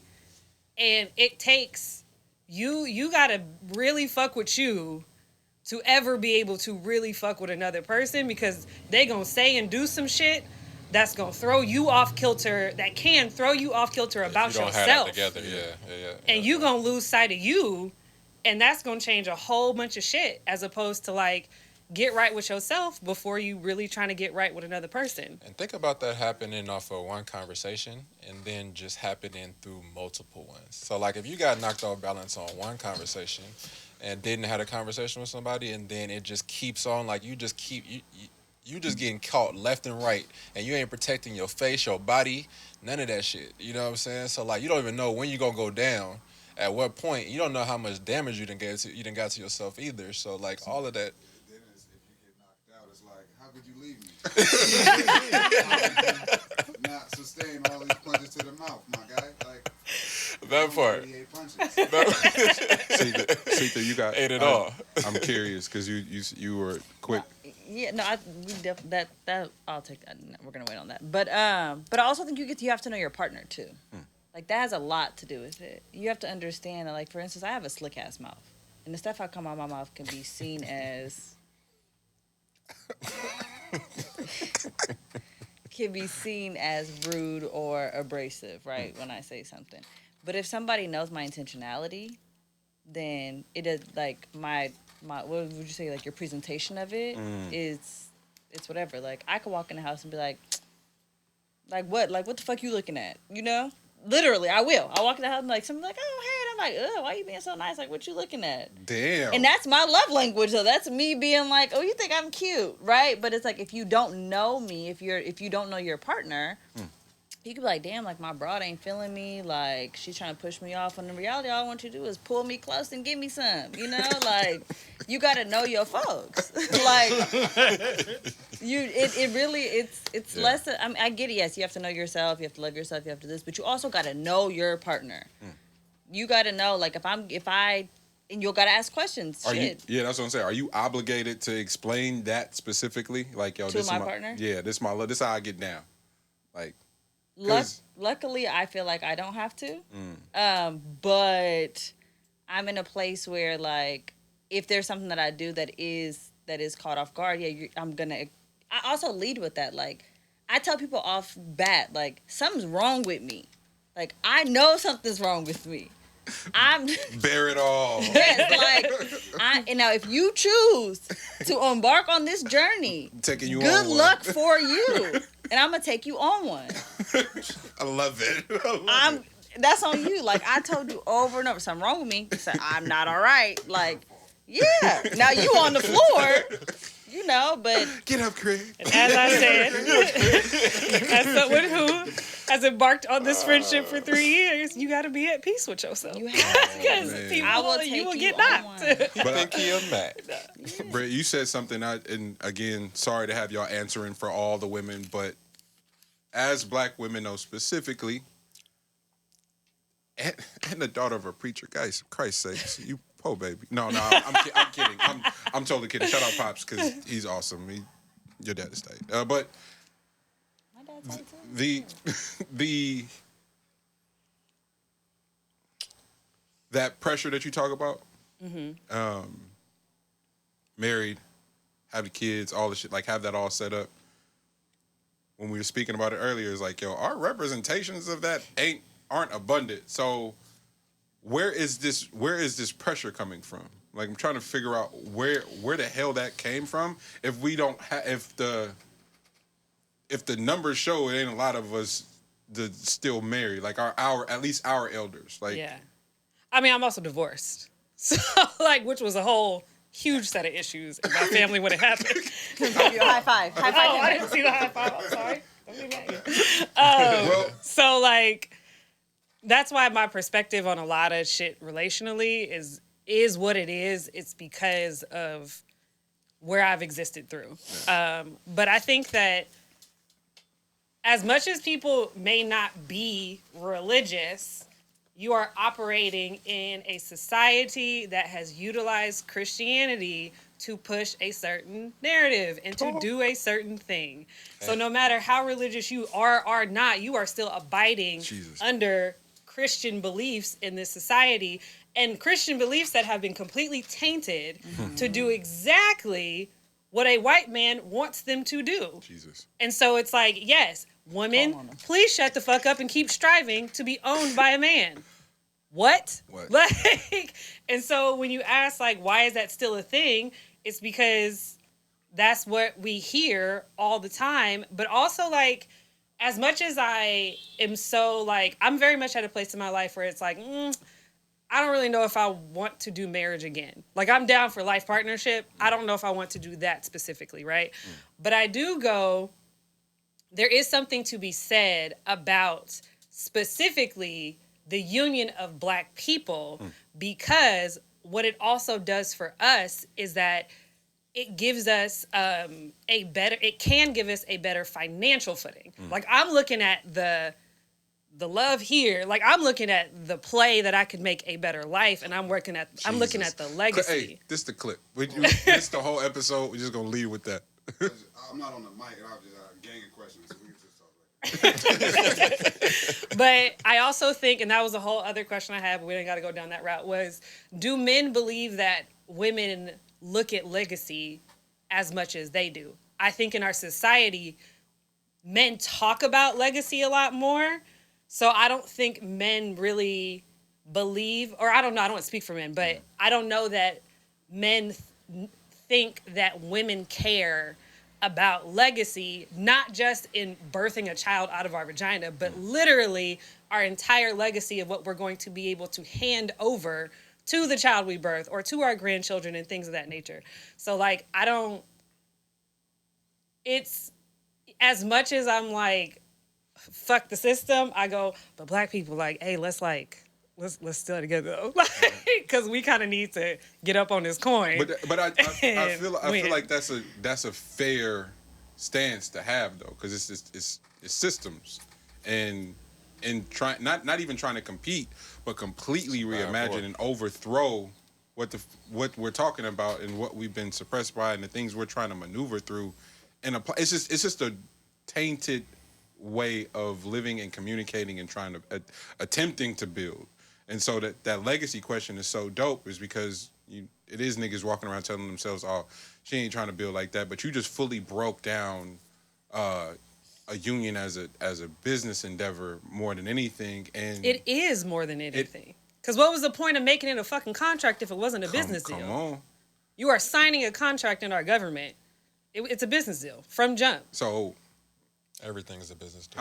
how many women think about legacy, but how many of us collectively understand that part that you're talking about? Like, yo, this is they ain't about to renegotiate this summer, fam. I think I get to renegotiate this year. It's like the and you renegotiate your marriage all the time. Like, there's no way you make it through 40 years of marriage and you don't renegotiate what the fuck y'all doing at least 17, 18 times. Like, it's not, to me, there's no way you've done it that way and have a way that is sustainable and well for both of y'all. If y'all haven't, somebody's suffering. But otherwise, y'all have renegotiated this. But it's literally the most American thing is we are going to fuck some shit up, but guise it in something else and make a shit ton of money off of what we guise it. The wedding industry is wild financially. Absolutely wild. But we're telling y'all are choosing, y'all are having this beautiful day, it's about you. That's the same shit with America and freedom. We stand for freedom and pledge this shit, but every day we're gonna fuck you over and make a shit ton of money off of it and make you believe you're choosing so you feel good about it. Like, what? Somebody get these women in office, please, in the White House. This is amazing. I don't want to be there. What you about to say, G? Mama? Yeah, nah, she gonna lose all that freedom of speech. Exactly.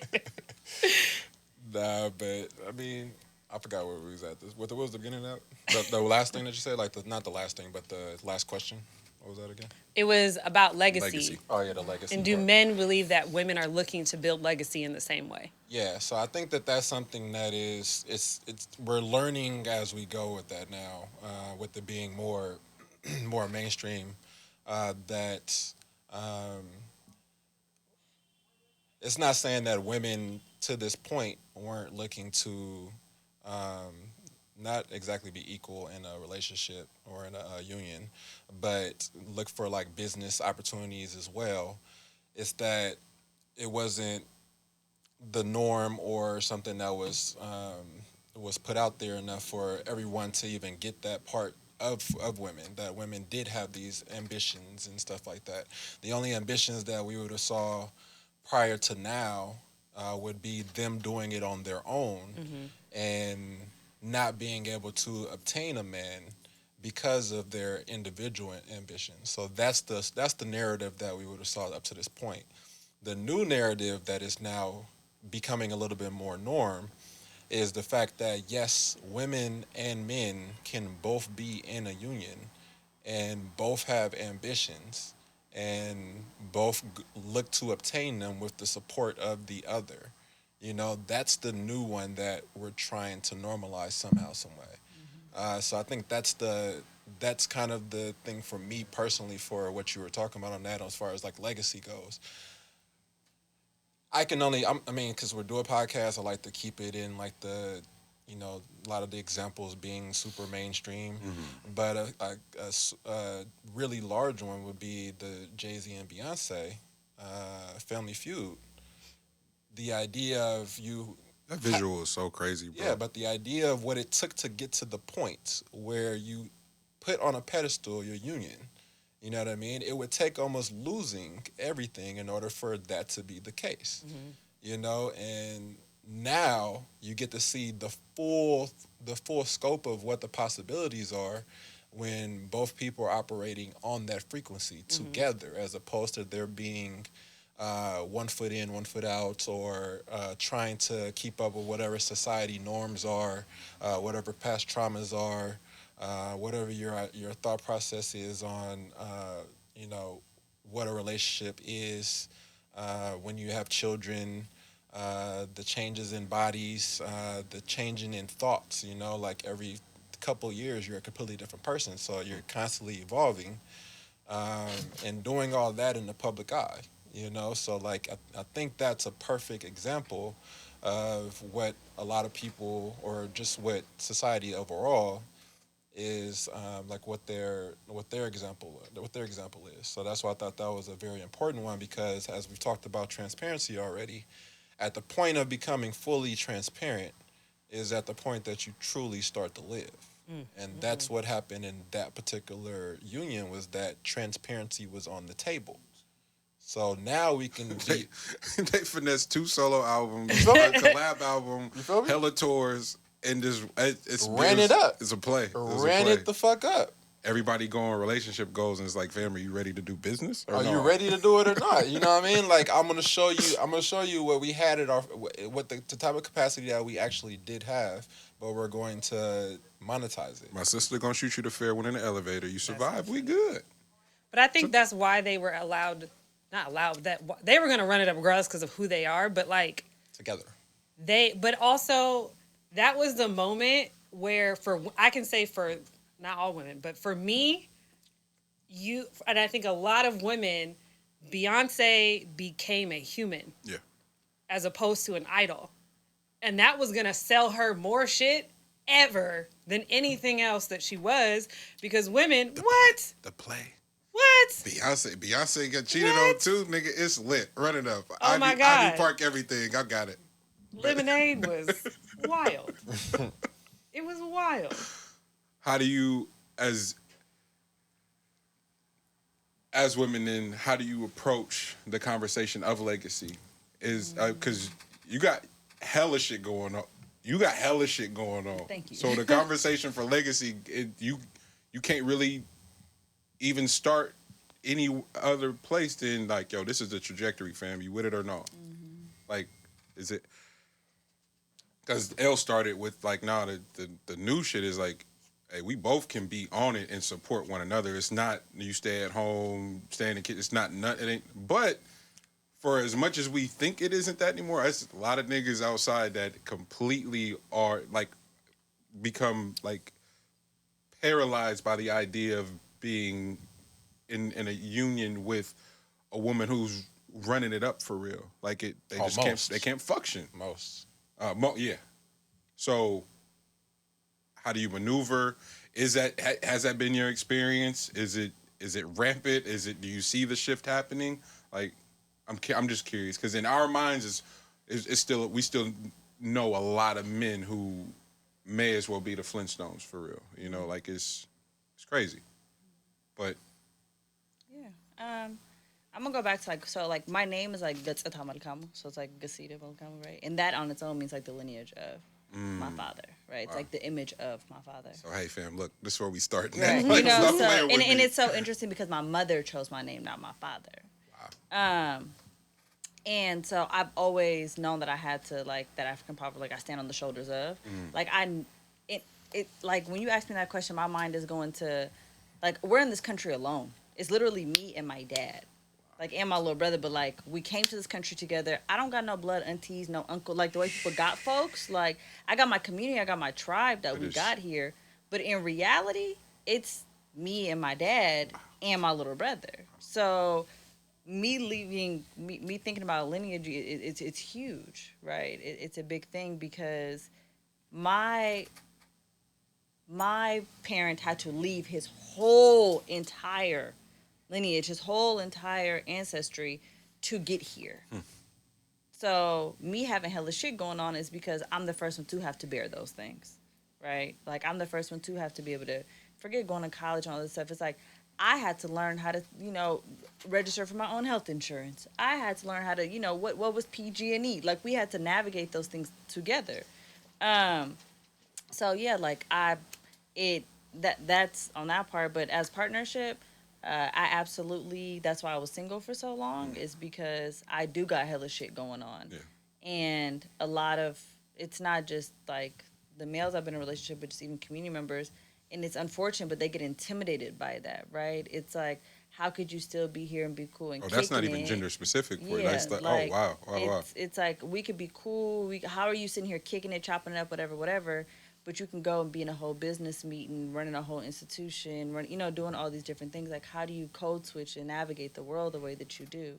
And understanding, and it's hard in a partnership, because for a partner who doesn't stand on their own, they think that you're about to be that same dean at school that you are at home. I'm not about to come here and navigate our life that same way. I need to be able to come home and, like, unpack, unwind, right? And until you could find that as somebody who is headstrong, as somebody who is independent, you're not going to be successful.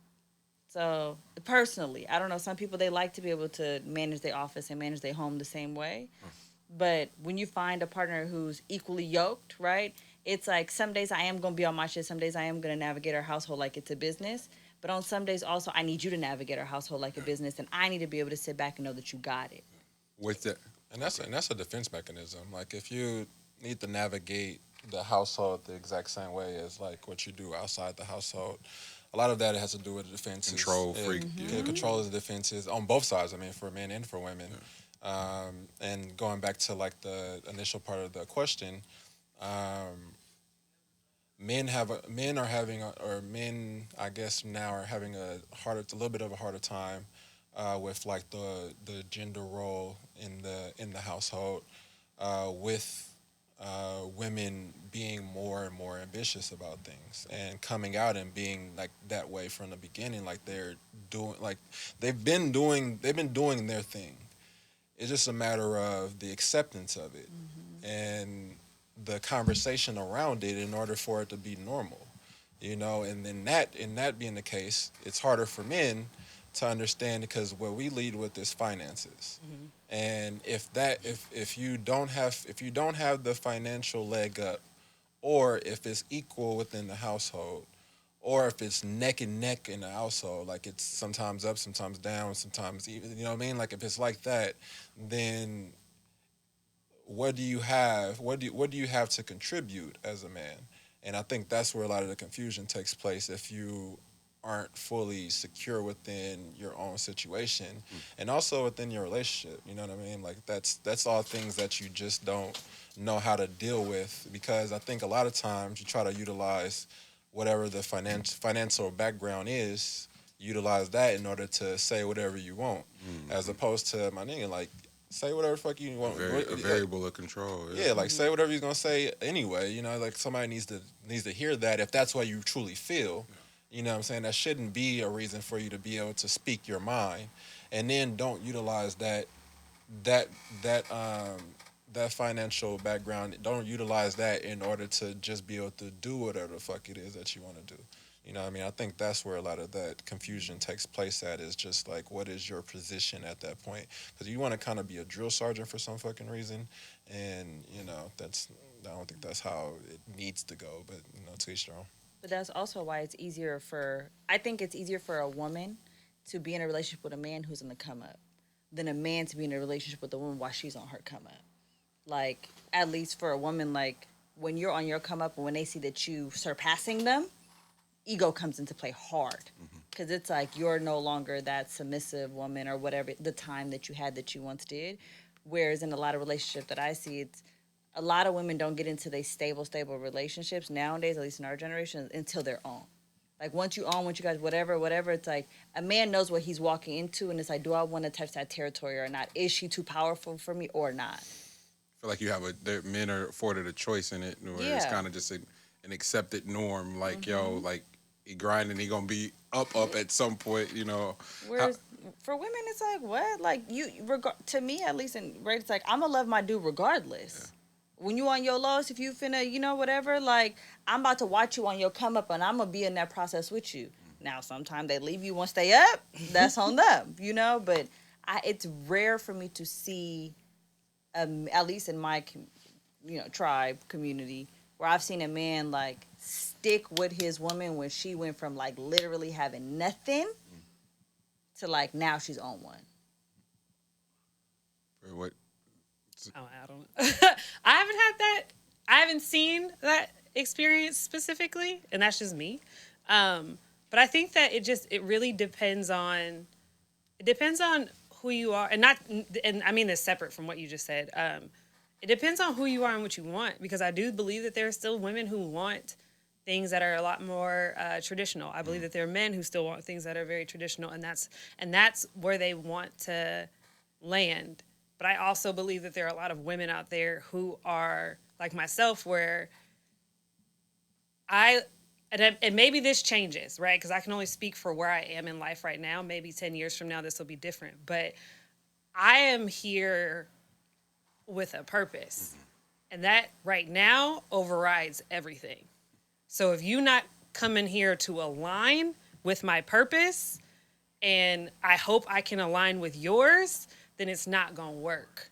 Like, because that to me supersedes any and every part of this existence if it's not going to allow me to reach whatever my purpose is. And to me, right now in my life, I look at it as I could not partner with somebody who did not have a purpose that in some way aligned. It doesn't mean we're doing the same thing by any stretch of the imagination, but it does mean like what we're trying to overall accomplish has to be roughly in the same vein of like what we're trying to do. Yeah. And because I can't see with what I know I'm going to have to do to accomplish my purpose, I can't see it going any other way, because it's not going to be an easy task.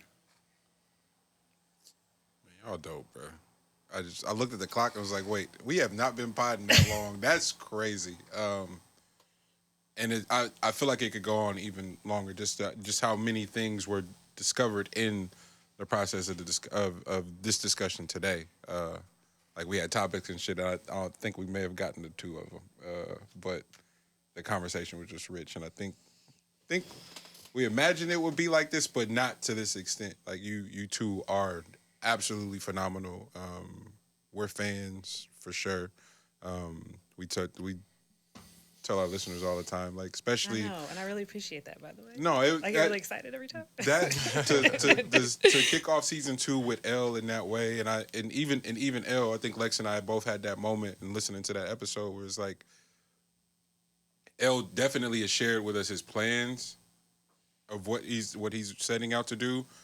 For whatever reason, though, the dynamic and the dialogue and the clarity of like what he's attempting to do was made evident as shit on that episode, and it was like, oh, this thing might take over the world for real, because it was just it's so rich in accountability and transparency. Like, yo, this is my story, and I tell Kev all the time too. It's like, yes, Grand National is a crew, but if we're just being honest, nigga, there is tiers to this. Like, it's on the level at which he's done it before, it ain't been done. On the level to which this nigga's done shit before, it's only a few people that have done it.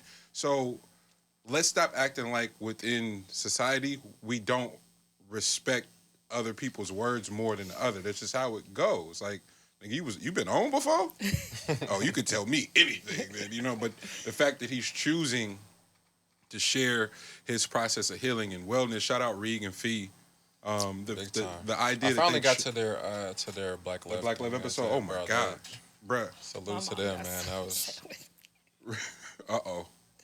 No, because she loves Black Love, and when they had their episode, she was like so excited, and she got her wine together, and she's like, "Wait, I'm not ready for this." Yeah, no, she's like, "We gotta come back." My sister and them did the same thing. It was like, "Yo, I just didn't know." Yeah, but because they don't lead like that. Like they've shared their process of grief.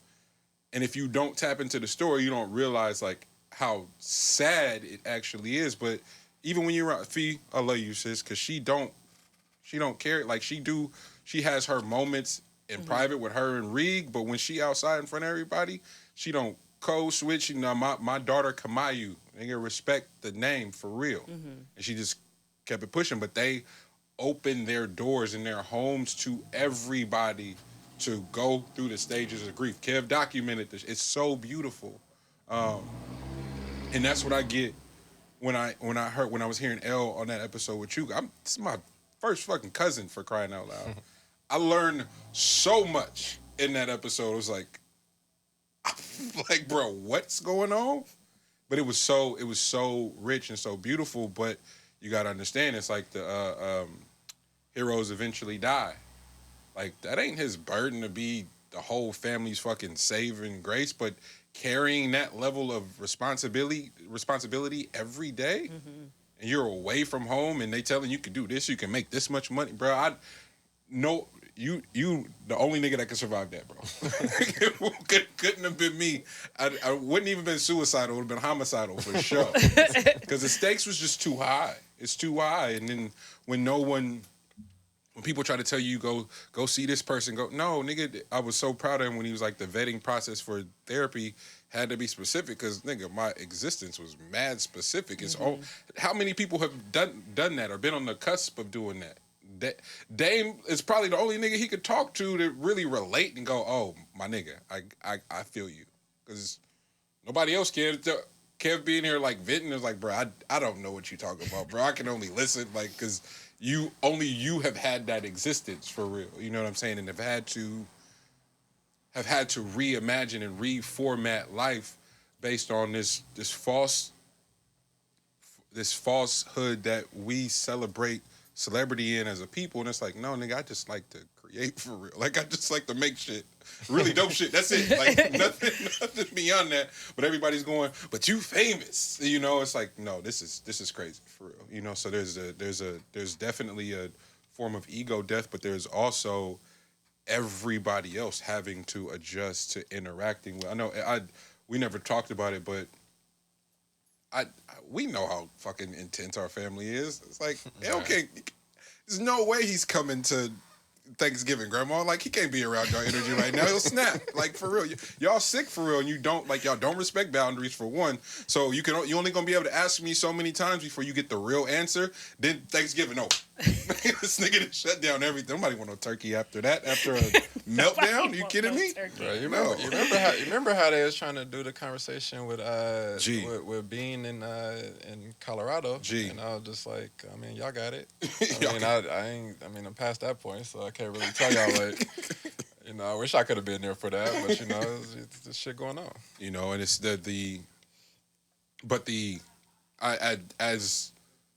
and I'm glad that you are here for it, but as someone who my entire life has looked up to you, I got so much out of it.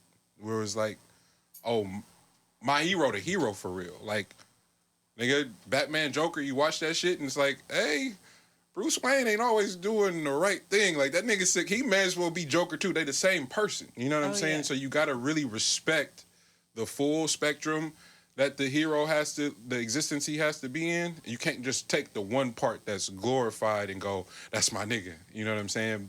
To watch L hit a bottom that people don't make it back from, and then day by day, just do the work. It's incredible, but to have the platform and have you pull the way that you were, it was beautiful. It was just amazing. So just grateful for that in the space that salute.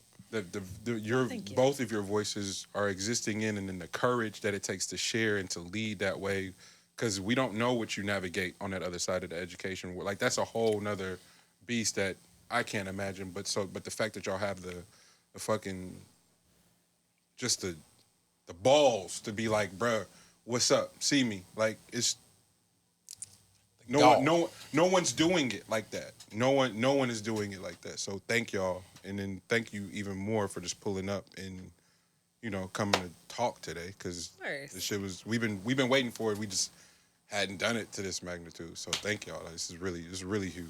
Like, appreciate you having us. Very much so. Bub, you got anything before we get out of here? Now you wrapped it up. Uh, I'll be waiting for my contract. It's already. You didn't see me on my phone the whole time. in front of me. You can get put on the team too. What you do? You can be put on the team too. Like, look. I cover a lot of bases here. Pull up. Let's talk. Let's have a meeting. Let's work it out. Man, Because according to me, I got you signed, right? You, hey, see? the And then, easy. right? Look. Partnership mode. We can collab. Me and you. Listen. It is with the utmost like sincerity, like gratitude, like for our listeners, our subscribers, our listenership, like the way y'all been showing up. More subscribers to the YouTube page. Thank y'all so much. We're gonna keep growing it. And to my brothers, you already know what it is. It's been another episode of the Meet the Brave podcast. We'll see y'all next week. Love. Yes.